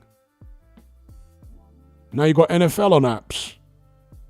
You got football on apps. There are still some of the mainstream broadcasters that have those sports too. But the trend of sports in general is towards apps now. It's just that boxing is an easier sport to get on apps because it's smaller than football or NFL and stuff like that, basketball. But apps, everything is trending in that direction. Big up Striker. And to Super's comment, do you have any experience with psychedelics? I've never been particularly attracted to psychedelics, do you know what I mean?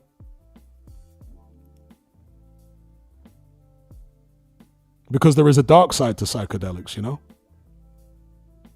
I'm sure some people have great experience. I know some people have great experiences with them, but there is a dark side too. And I don't really feel like I'm missing out on anything. I know people who have taken them and they all say you are missing out, but I'm willing to miss out. Call me a wuss. Big up Super. Shout out to Lawrence King. He says, I left the UK after I got my first 45% tax bill after making it. And a man got unalived by a knife on my street. And I thought, wow, for 45%, they can't even do basic safety. And I left the UK. UK is done.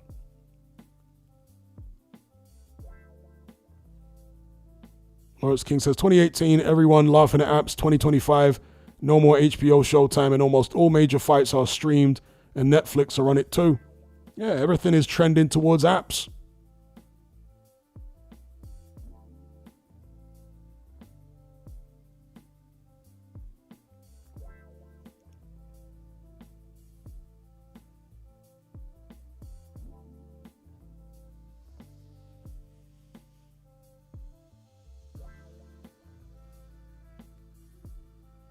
Afro Jam says young people grow up online now. That's a fact.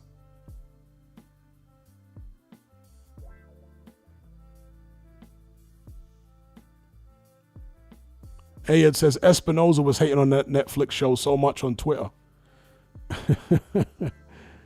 As a former executive or whatever he was, Espinoza, he should be applying for a job at Netflix. Or maybe he did and they knocked him back. I don't know. but shouldn't he be applying for a job somewhere? Like, what's Espinoza doing?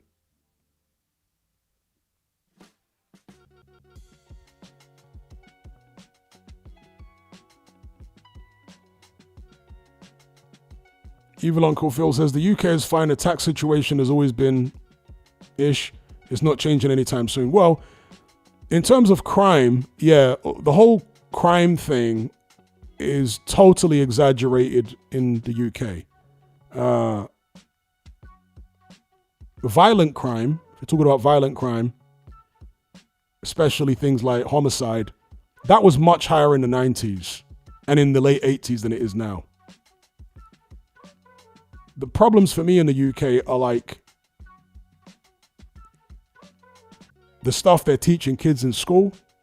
For me personally, as somebody who's socially conservative, right? The breakdown of nuclear families, insanely high taxation. Now you got this Keir Starling guy, yeah, I call him Keir Starling, coming in, taxing people on overseas income, and I mean, dear, oh dear, oh dear. Yeah, of course, the crackdown on free speech, all that sort of stuff is the problem for me.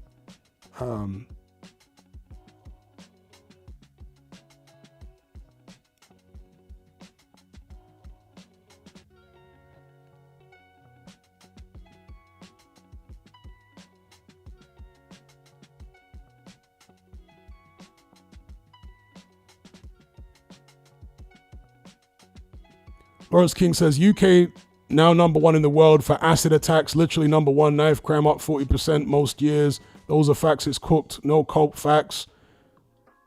Well, I can tell you for a fact, because I've shown the statistics on screen during live streams before, that the murder rate in the early 90s was literally double what it is now. For acid attacks, I don't know. I mean, back in the days, I don't remember any acid attacks. Knife crime, well, if you get caught with a knife, it's technically a knife crime. So that's more a detection thing, all right? But I can tell you that there were far more murders going on in the early 90s in the UK than now. That's just facts. That's like out there. The stats are all there. It's just absolutely indisputable. I mean, I lived through it, so I remember how dangerous it was in places like London compared to now. It's far safer. But, you know, the media have got people having a completely different perception to the reality. Crime detection is a lot higher now because of cameras, forensics, and people being more willing to talk to the police. You know, back in the days, London was a lot more working class. People didn't want to talk to the police. They didn't want to be called a grass, a snitch, a rat. You know what I mean? I'm not disputing the acid attacks thing, Lawrence King. I'm talking about the other stuff. As I said, back in the days, I don't recall any acid attack or many acid attacks. Or maybe acid attacks have become more common. I don't know. But I wouldn't believe that it's number one in the world for acid attacks, because when you go to these third world countries where acid attacks are very common, places like Jamaica, they don't get reported. You know, the reporting of those types of crimes is not as accurate as it would be in a place like the UK. Yeah, because I'm telling you, in plenty of third world countries, the acid attacks are off the chain. But these things are not getting logged. They're not getting put into a database for that data to then be analyzed by somebody.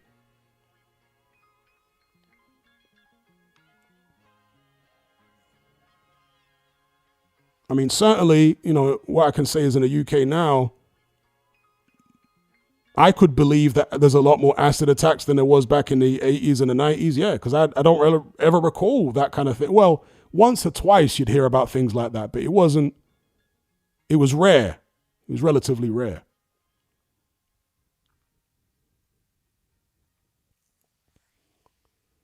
Lawrence King says, I agree with you on the reporting. That makes 100% sense. UK should not even be in a conversation with these countries. Well, but you do have to, yeah, acid attacks are worse on the Indian subcontinent. Yeah, in the Indian subcontinent, Bangladesh and those places, oh, they acid attack like you wouldn't believe. But the stats are not going to be reliable out there at all. So it's going to be underreported. You know, third world country, they're going to underreport that stuff. But when it comes to crime in the UK, violent crime in the UK isn't even close to somewhere like the United States. Do you know what I mean? Even at its worst, the UK was never as violent as France. Yeah, the peak for like homicides in the UK was maybe like 2004, 2005, something like that, where it peaked to over, for the London, it was well over 200. But I remember when I was working in retail with a Nigerian guy, and he was watching the news all the time. Oh my God, London is like, he was saying that London is like New York in the 80s and early 90s. It's gotten so bad. I'm like, you watch too much news, bro. New York in the early 90s was having like 2,500 murders a year. London has never come close to that. So that's what can happen when people, you know, pay too much attention to news and all the sensationalism that the media and today's social media do. They can have you thinking that the crime is far worse than it actually is. London is not that dangerous, truth be told. It's not that dangerous.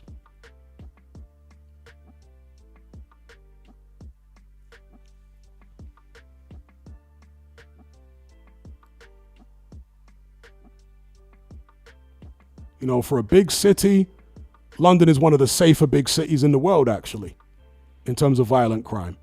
It's not that dangerous. I mean, most American cities, I'm telling you, they make London look like Disneyland. And don't even talk about countries, you know, big cities in other parts of the world, Latin America.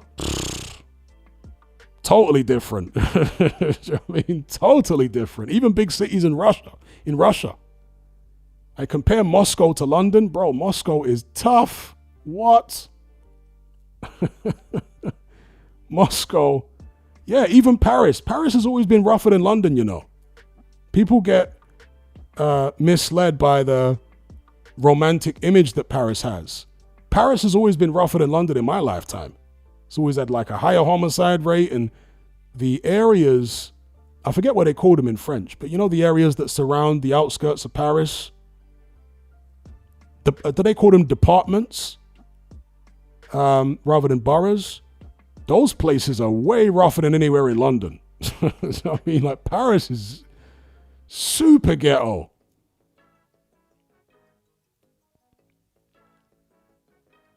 Places like Saint Denis. You guys know Saint Denis in Paris?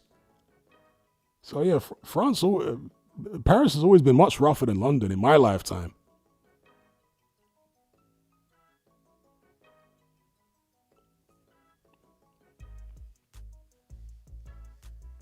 And even parts of Italy, you know, like in southern Italy, bro,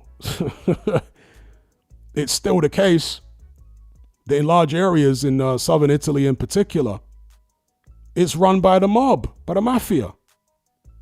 They're still like blowing up people's cars and, you know, bumping off people left, right, and center, running extortion rackets and all that carry on, you know.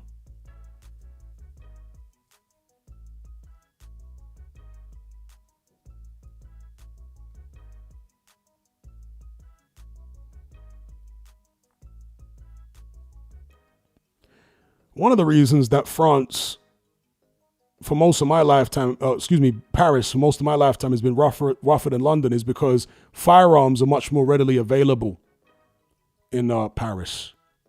Yeah, firearms are far more readily available in Paris than they are in London.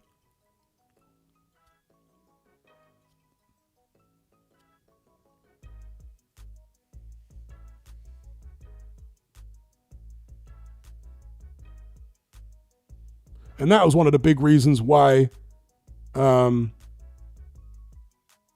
violent, fatal crimes and whatnot are a lot less in London now than they were in the 90s. Because, of course, in the 90s, there was a lot more firearms on the streets of the UK's big cities. You know, way more firearms on the streets. And that led to a lot more fatal situations.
Ayad says Hatman was poorly harsh in his comments about Canelo always accepts decision losses. The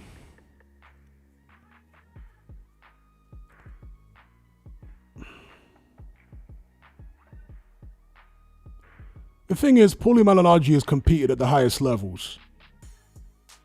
So he's not thinking about it from the perspective of like a normal boxing fan. He's thinking about it from the perspective of someone that's boxed at the championship level, and he understands what it takes, you know, what separates good fighters from great fighters, or even decent fighters from good fighters. Do you know what I mean? Talking about small margins, tiny percentages. And so I would expect him to be more harsh than most fans would be. Do you get where I'm coming from? I'd expect him to be more harsh. I mean, Canelo never stopped swinging, but maybe Paulie Malignaggi didn't like his body language. Maybe that's what it was.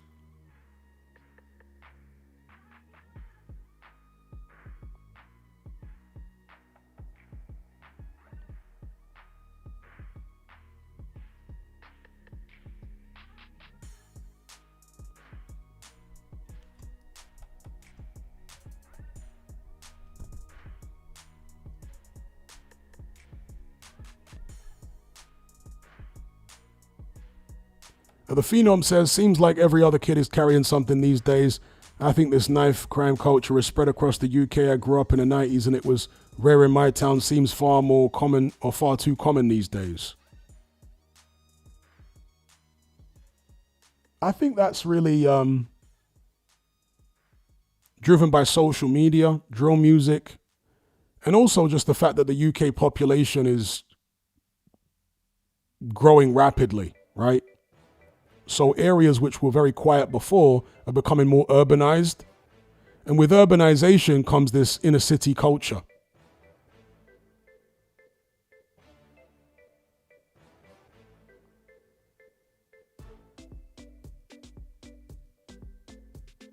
Trollsabad says UK population nearing 70 million now. The UK is very, very densely populated, which is another thing that I'm not a fan of.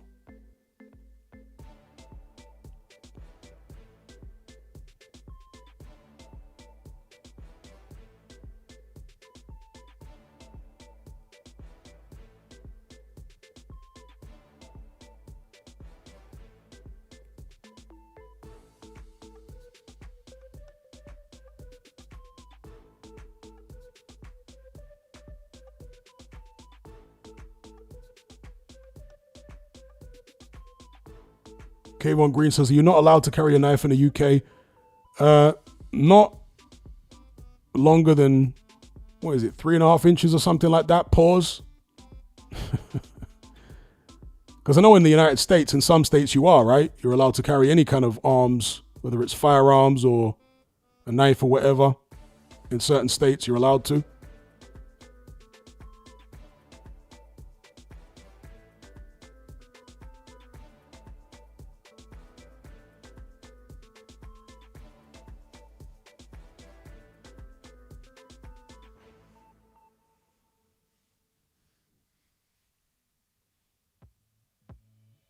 K1 Green says, I carry a gun.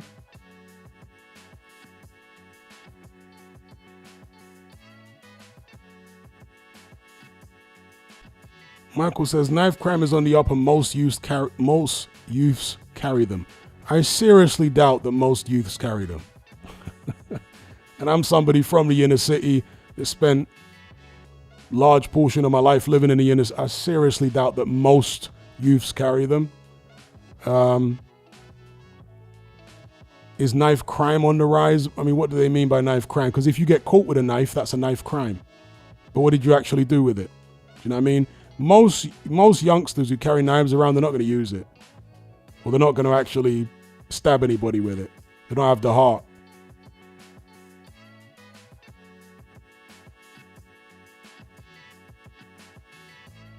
But if they get caught with one, or they rob another kid at knife point, that's a knife crime. But they're not really actually going to use it, most of them. And it was the same back in the days when there was a lot of guns on the street.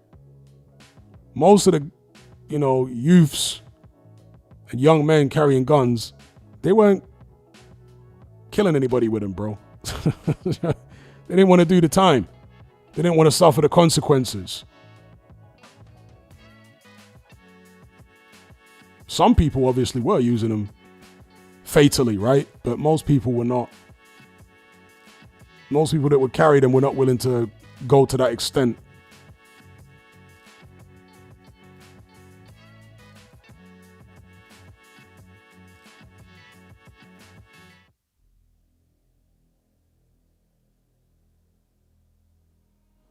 Dede says, sorry, but if you carry a knife, you are likely to use it.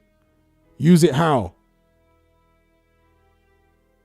Because if most people who carried them were willing to use them, as you say, then there'll be far more homicides than there actually is.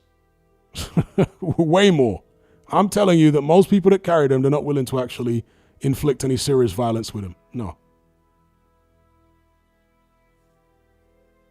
It's more like a status symbol to fit in and be cool and, all that kind of stuff. But they're not really about that life.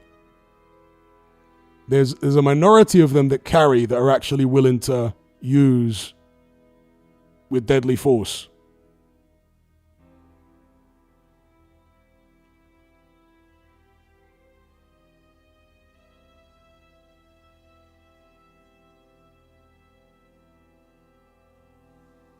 As Goozy says there, most of them don't have the guts to go all the way. Yeah, they ain't have the guts to go all the way, man.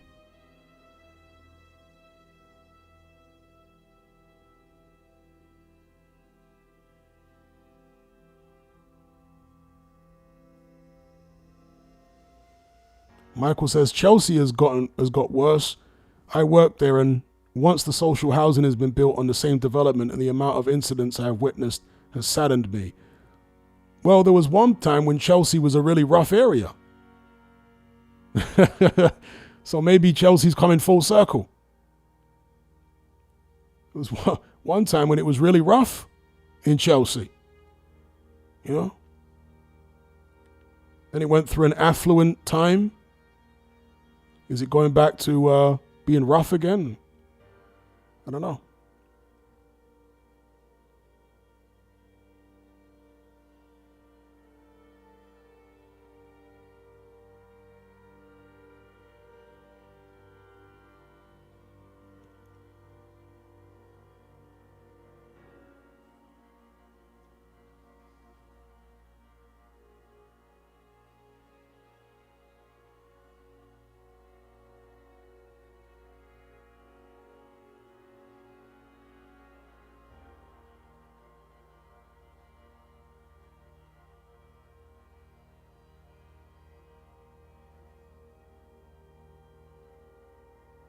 Little Jacob says, I can't imagine West London being rough. It's always been a well-to-do area. Well, if you go back far enough, places in central London used to be rough. Do you know what I mean? If you go back to like the early 20th century, yeah, there were places in central, which would be considered central London now, that were rough. You know, parts of what would be today the city of Westminster, which used to be rough.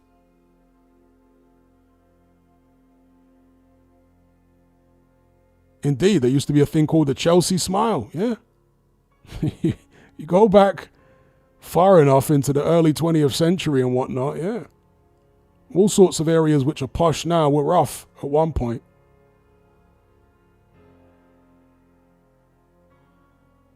Trollsabad says, supposedly Richmond is a really nice area, but I've never been. Yeah, Richmond is very posh and affluent.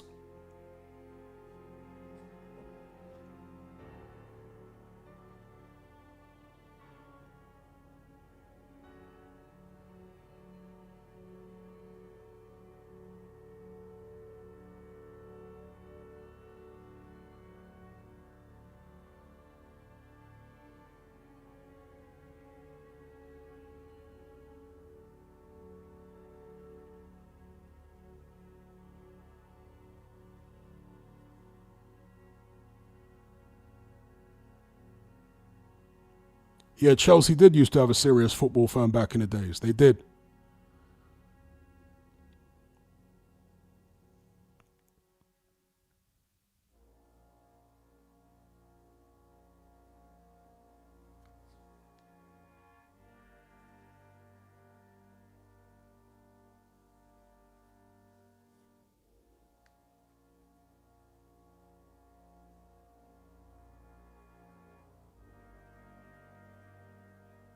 I'm surprised that they're building social housing in Chelsea, because most of the social housing, the trend in London is for social housing to be destroyed anywhere close to, zone 1, zone 2.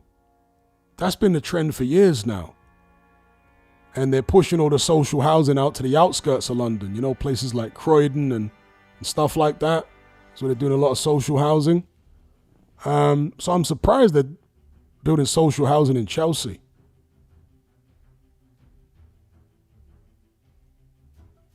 No, I'm not doubting you. I'm just saying I'm surprised. You know what I mean? Because it goes against the general trend.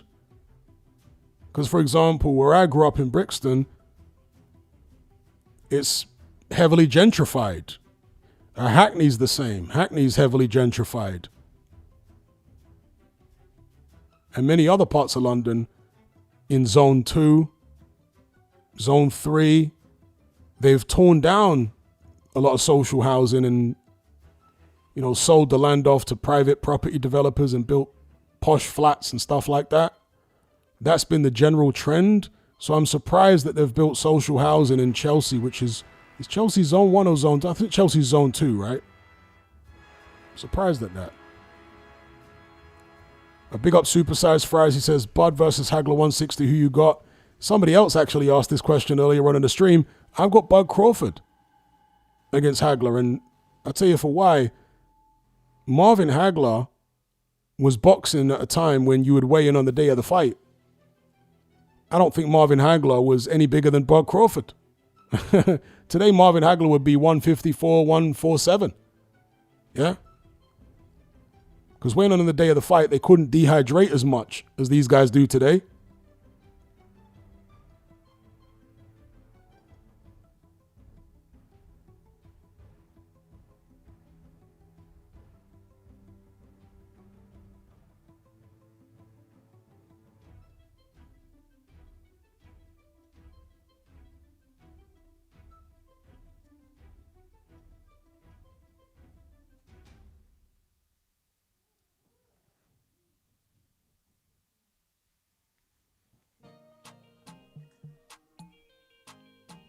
Yeah, back in the days, the London borough of Chelsea and Fulham was a place where hardly any serious crime happened, other than the thing that happened to Jill Dando. That happened in Fulham. But back in the 90s, when there was a lot of violence on the streets of London, gun crime and whatnot, the London borough of Chelsea and Fulham weren't much going on in there. Very posh. Is it changing now?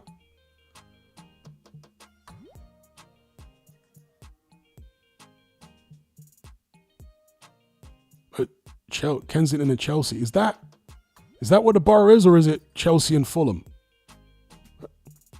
Is it called a borough of Chelsea and Kensington? No, Kensington is a borough in itself, isn't it? The London borough of, or is it Kensington and Chelsea? Maybe you're right, yeah. Maybe it's Kensington and Chelsea borough.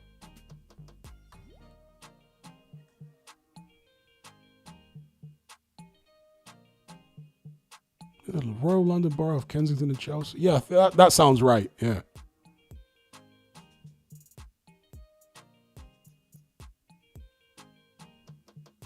Oh, excuse me, Hammersmith and Fulham is the borough. Oh, okay, excuse me.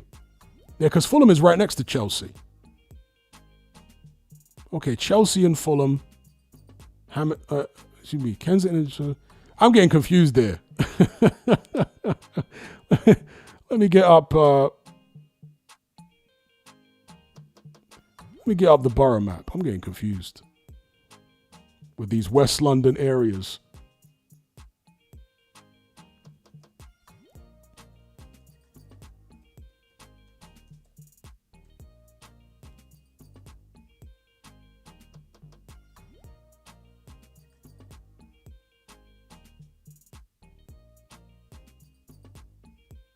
Okay, yeah, so it's Hammersmith and Fulham, Kensington and Chelsea. There you go.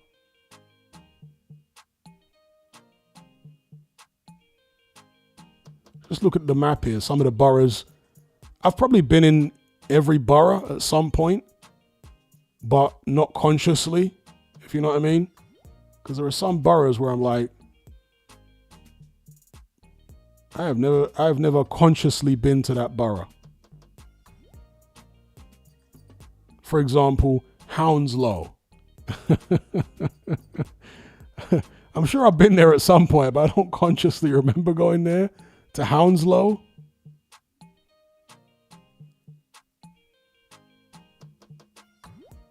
What's in Merton?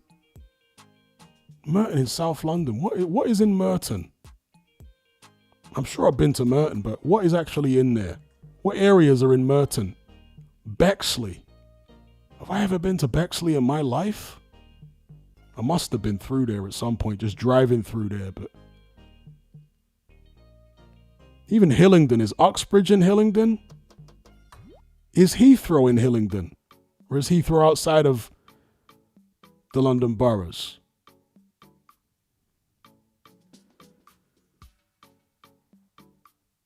Oh, Merton has Wimbledon in it. Okay, I've definitely been to Wimbledon then. Okay. Big up Supersize Fresh for the super chat. He says, is Bud a one and done at super middleweight? Is he too small to compete? None of his fans want him to face any of the big guys.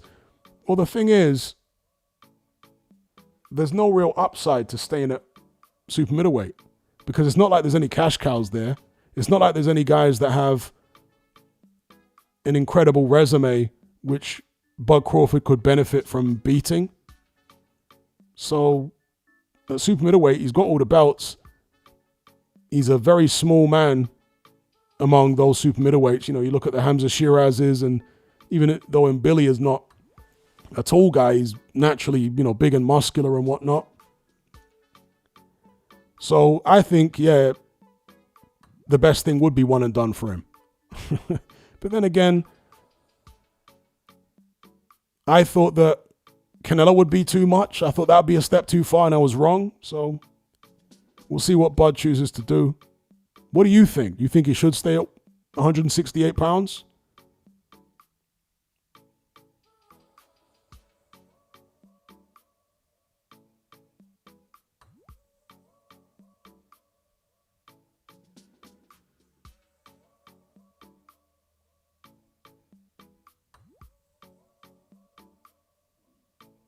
What borough is Tooting in?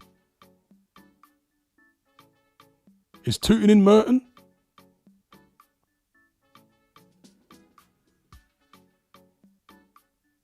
Tooting's in Wandsworth. Okay.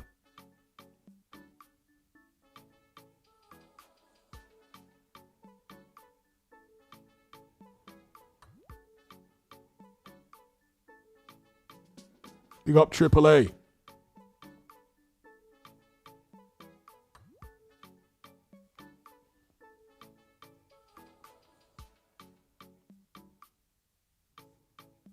Kylie says 160 is the place to be. He, as in Bud Crawford, has already said he isn't going back to 154.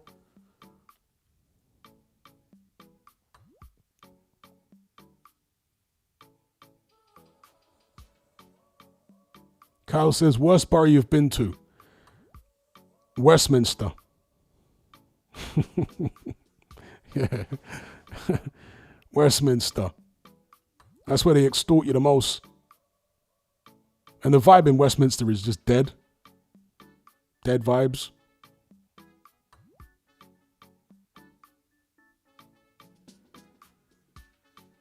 Afro Jump says, why are you hating on my borough?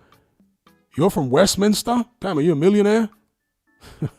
Who the hell lives in Westminster? Politicians live in Westminster.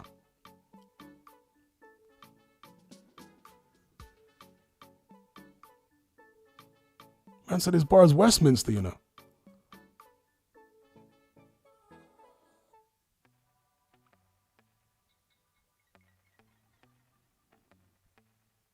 Ali says Harrow Road is in Westminster. Well, yeah, the bottom of Harrow Road.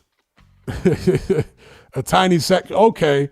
So you're from Harrow Road. All right. Okay. I see. Yeah, the very, very bottom end of Harrow Road is in Westminster still. Okay. All right.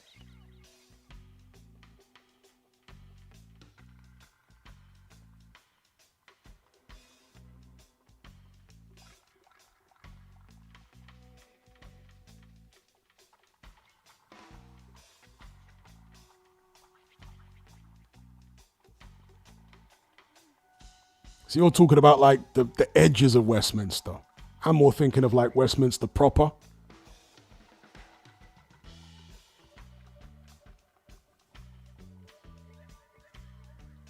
Yeah, I forgot about that actually. Yeah, okay. Mozart is in Westminster. Yeah. Because you can see a lot of the buildings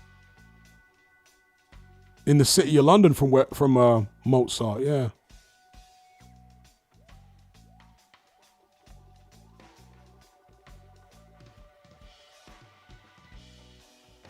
Little Jacob says, Elephant and Castle is the worst area I've been to.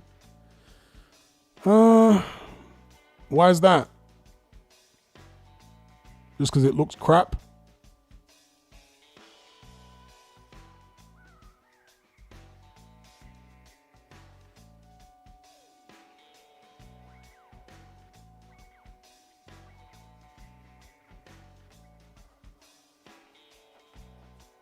Michael says, Somalian woman, Sabrina, she's gorgeous, about to ask her out, but I'm not religious.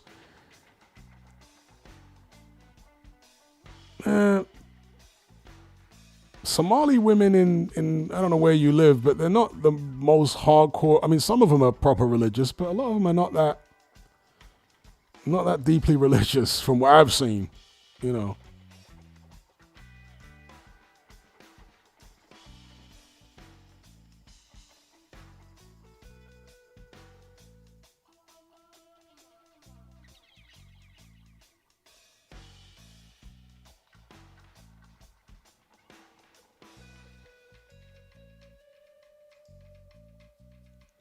Yeah, no, Pimlico's in Westminster.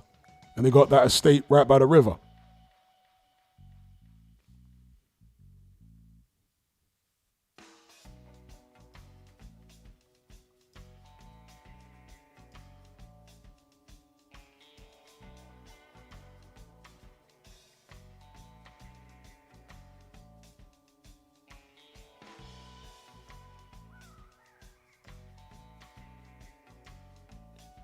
The last time I was in Elephant and Castle, they cleaned it all up.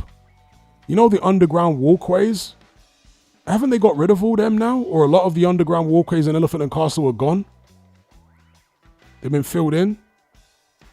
And now they got like new overground walkways and new buildings and stuff like that. Have they still got the hideous Elephant and Castle shopping centre with the pink elephant? But last time I was there, they'd overhauled a lot of it. Oh, the old shopping centre is licked down now. Wow, so it's totally changed then. The pink elephant is gone. Probably for the best. What about the coronet? Is that still there?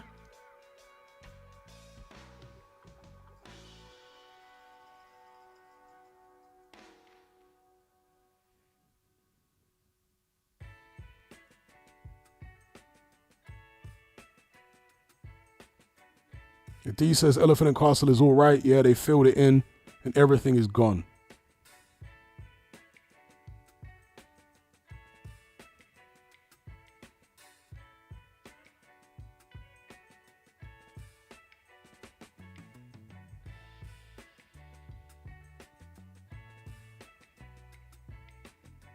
Oh, wow. Coronet is gone as well. Wow. Jay says Wood Green hasn't changed since the 90s.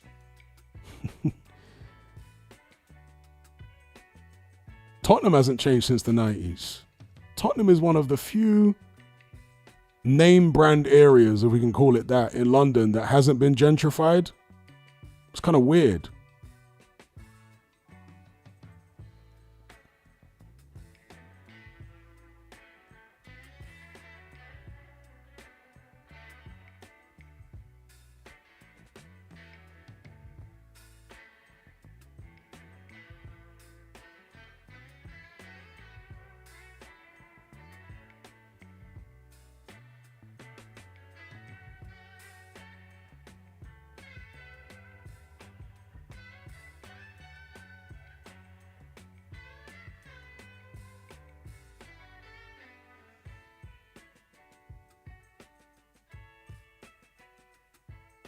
Exactly, Ali. They got a £1 billion stadium next to Chick King and Brown Eagle. It is so weird, Tottenham, bro. The whole area's like run down looking, except for the shiny brand new stadium. Slap bang in the middle of the place. It's very odd.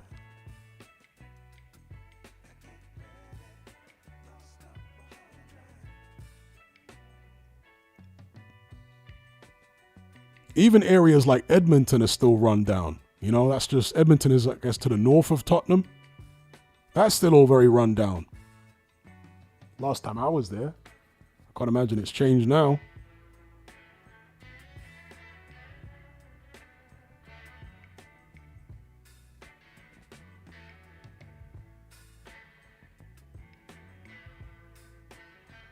Edmonton's full of a lot of people from the Mediterranean. There's a lot of like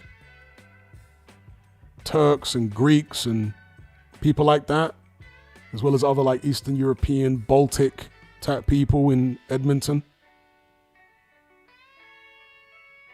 Some Somalis up there as well.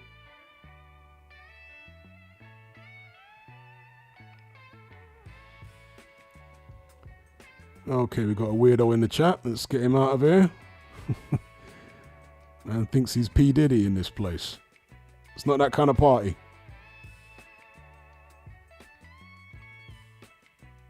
It's not that kind of party.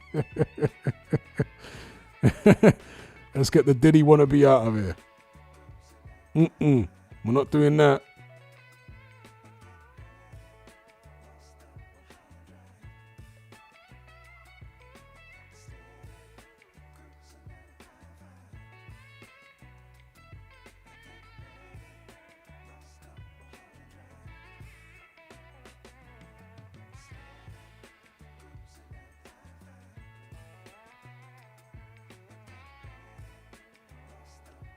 Well, it says London is rough as hell. It's really not. But then again, it's all relative. Rough as hell compared to where? And compared to when? London was a lot more rough back in the 80s and 90s than it is now. I wouldn't describe London as a rough, because I've been to many cities, right? I wouldn't describe London as a particularly rough city. I would just describe it at this stage as just a crap city. It's not like super rough. It's just crap, you know? Ridiculously expensive. The people are selfish and unfriendly for the most part. A lot of scammers and just cynical individuals. The food is bad. The vibes are bad. It's just a depressing environment.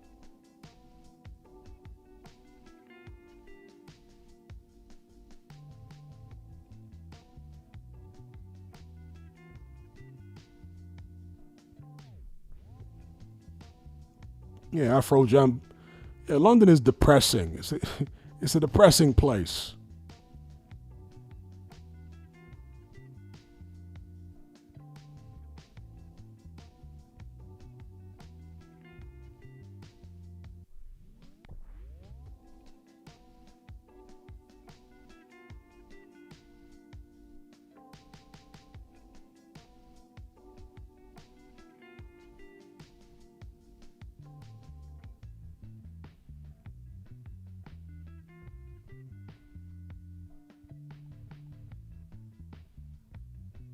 Indeed, scammed by your local council, parking fines, scammed by landlords, I mean, scammed by restaurants and takeaways, where they're overcharging you for their food, which is rubbish.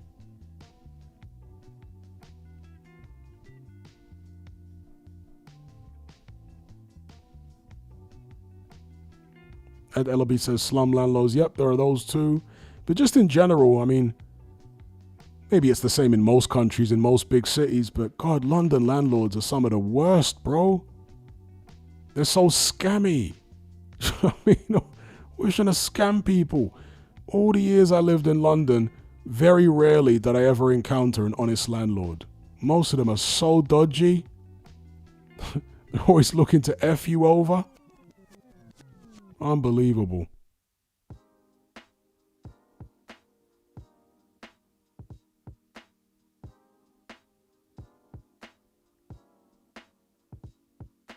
Striker says UK sounds like Australia.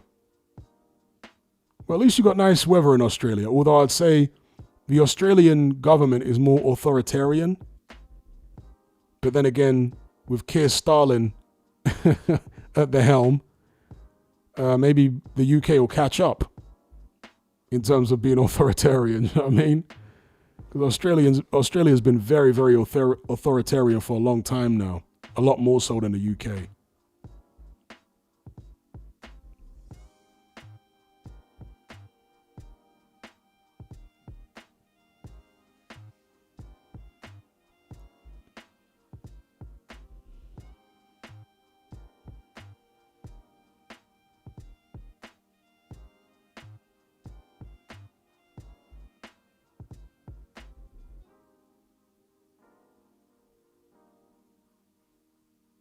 Best Recipe says, bro, I've been to Latin American slums and the people are poor, but they're actually really friendly. Latino people in general are warm in nature. But there are a lot of slums in Latin America, bro. There are certain slums where you literally wouldn't make it out alive. If you go in there and you're not from that place, you are going to die that day. It's as simple as that.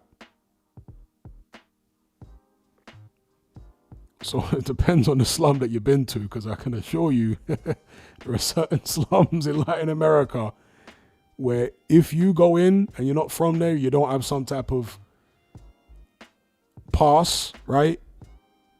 Somebody to chaperone you through there, you will die in there. Definitely.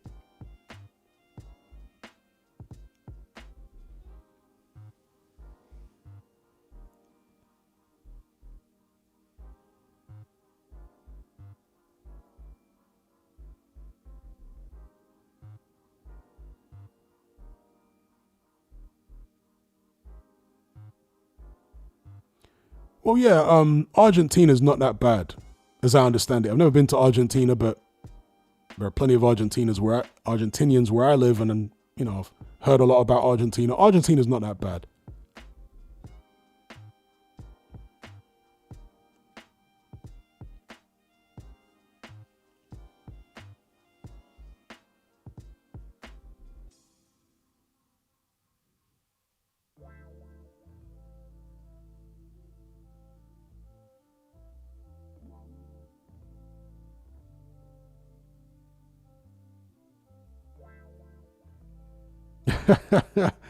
Okay, I'm getting it in the neck here.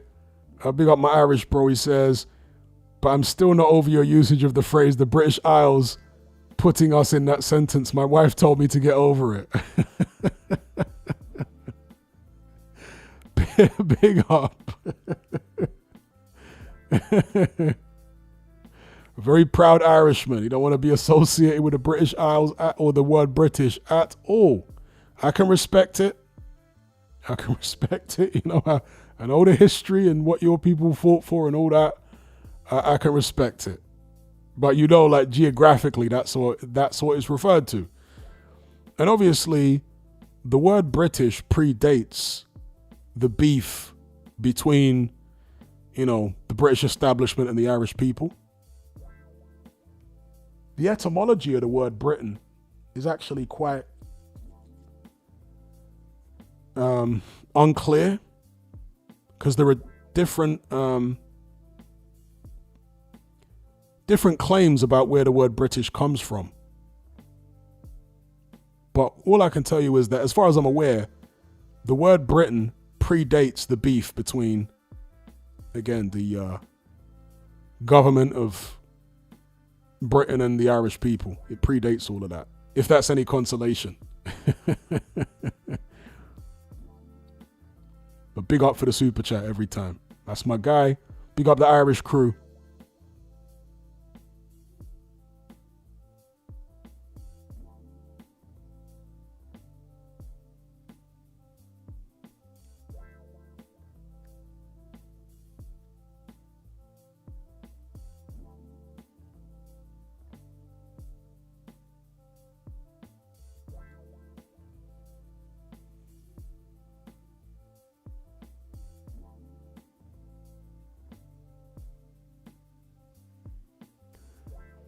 Love Brits, bro, but tough British historians have the worst interpretation of our history. Well, yeah, history is a set of lies agreed upon, right? History is written by the victors. So a lot of the propaganda, the anti-Irish propaganda, will still be kind of accepted in those kind of British academic circles. I can imagine that's going to be the case.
Michael says, Michael Jackson or Prince, Hat Man?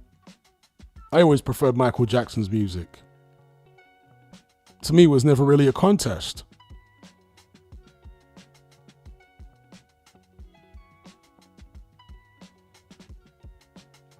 Prefer Prince as a person, for obvious reasons. But in terms of music, Michael Jackson all day.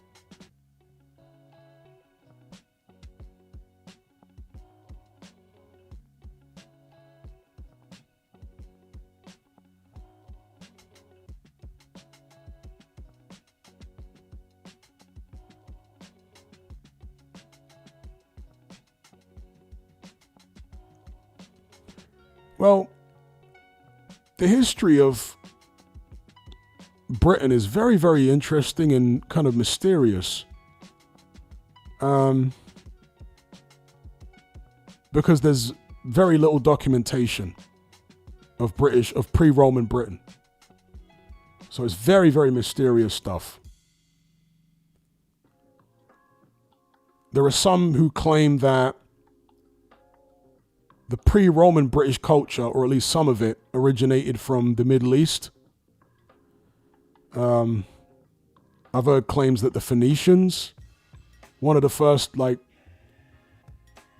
quote-unquote civilized groups to populate Britain. The Trojans. There's all sorts of claims about British prehistory, but again, there's virtually no documentation or anything, so.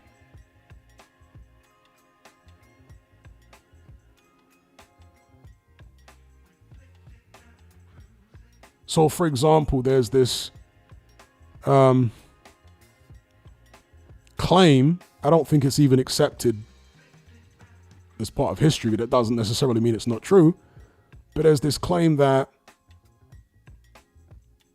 Brutus settled Britain at one point, and that the word Britain is like a bastardized version of the name Brutus. Because at one point, of course, mainland Britain was known as Albion. That's one of the earlier names. It was called Albion.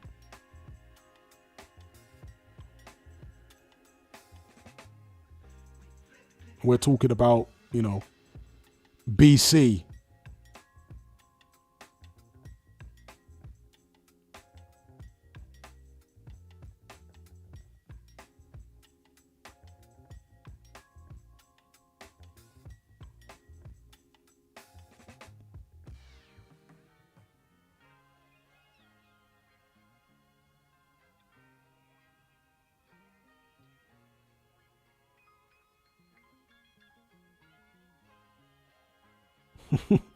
Dominic K says Bomac spoke to Trump.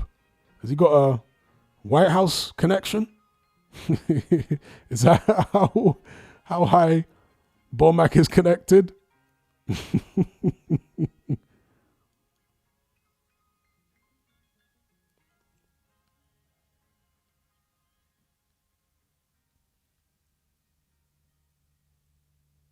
Afro Jam says St. George was Turkish. Well, yeah, Cappadocia, St. George of Cappadocia. He never set foot in Britain. And that's another curious thing, isn't it? Why St. George, a man basically from the Middle East who never set foot in Britain, is the patron saint of Britain. And of course, they share the same flag, or England shares the same flag with Georgia. Georgia obviously being a country named after St. George. So it's very mysterious and what have you.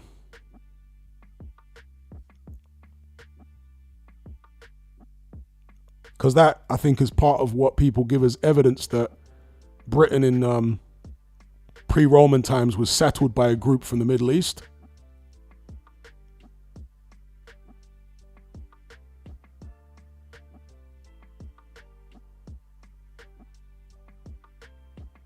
Because again, St. George, a Middle Eastern, how would you describe him? Patriarch figure. Somehow moves westward all the way into Britain and becomes the patron saint, and not him physically, but his influence and whatnot.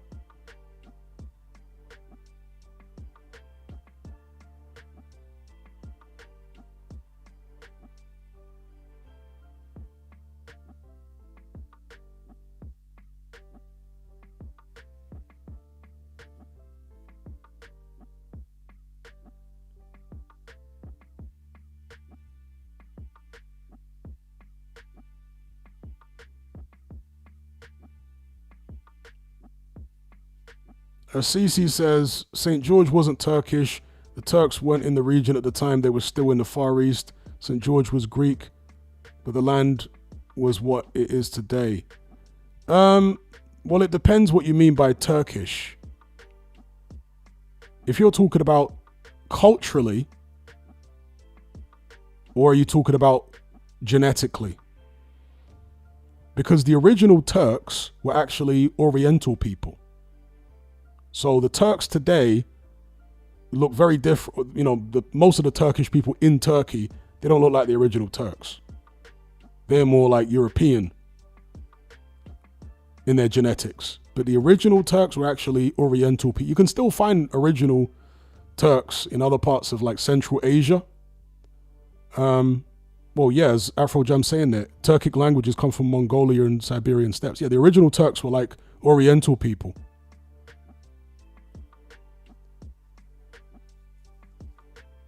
So most of the people that live in Turkey today are like more European genetically in their lineage. They might have some Oriental genes in them as well, but they're more like European, Middle Eastern genetically.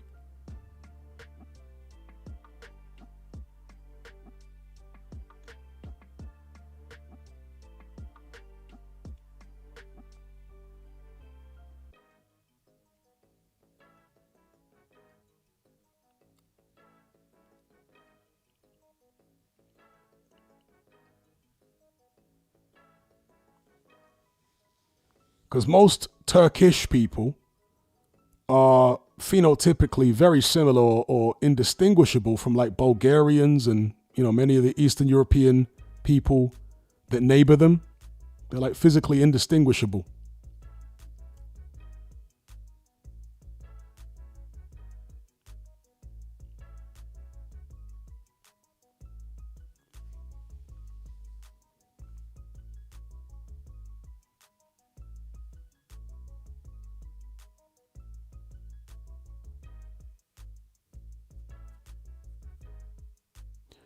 Jimmy says Cleopatra was of Macedonian Greek descent. That's right. She was part of the Greek Ptolemaic dynasty, because the Greeks conquered Egypt and ruled for like 300 years. They were the last dynasty, was a Greek dynasty.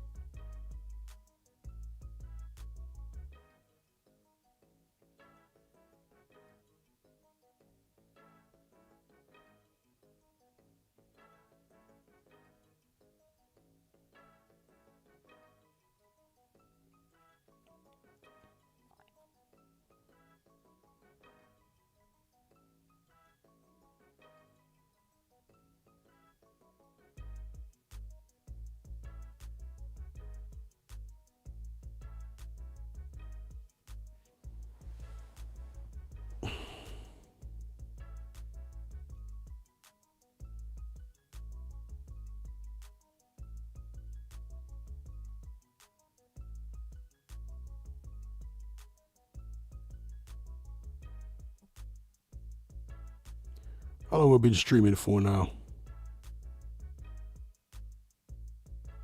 3 hours. All right, we'll wrap it up here. 3 is a good number. 3 is the magic number. Who knows that song from back in the days? De La Soul? 3 Feet High and Rising? 3 is the magic number. That was a feel-good album. All right, shout out to everyone for joining me on this live. Special shout out to those who donated via Super Chat. Matt Borgerson, Triple R, Jack Trussler, D-Man, AJ, Kayvon Green, Lawrence King, Jay, Super, Adam, and my Irish bro. Big up, big up.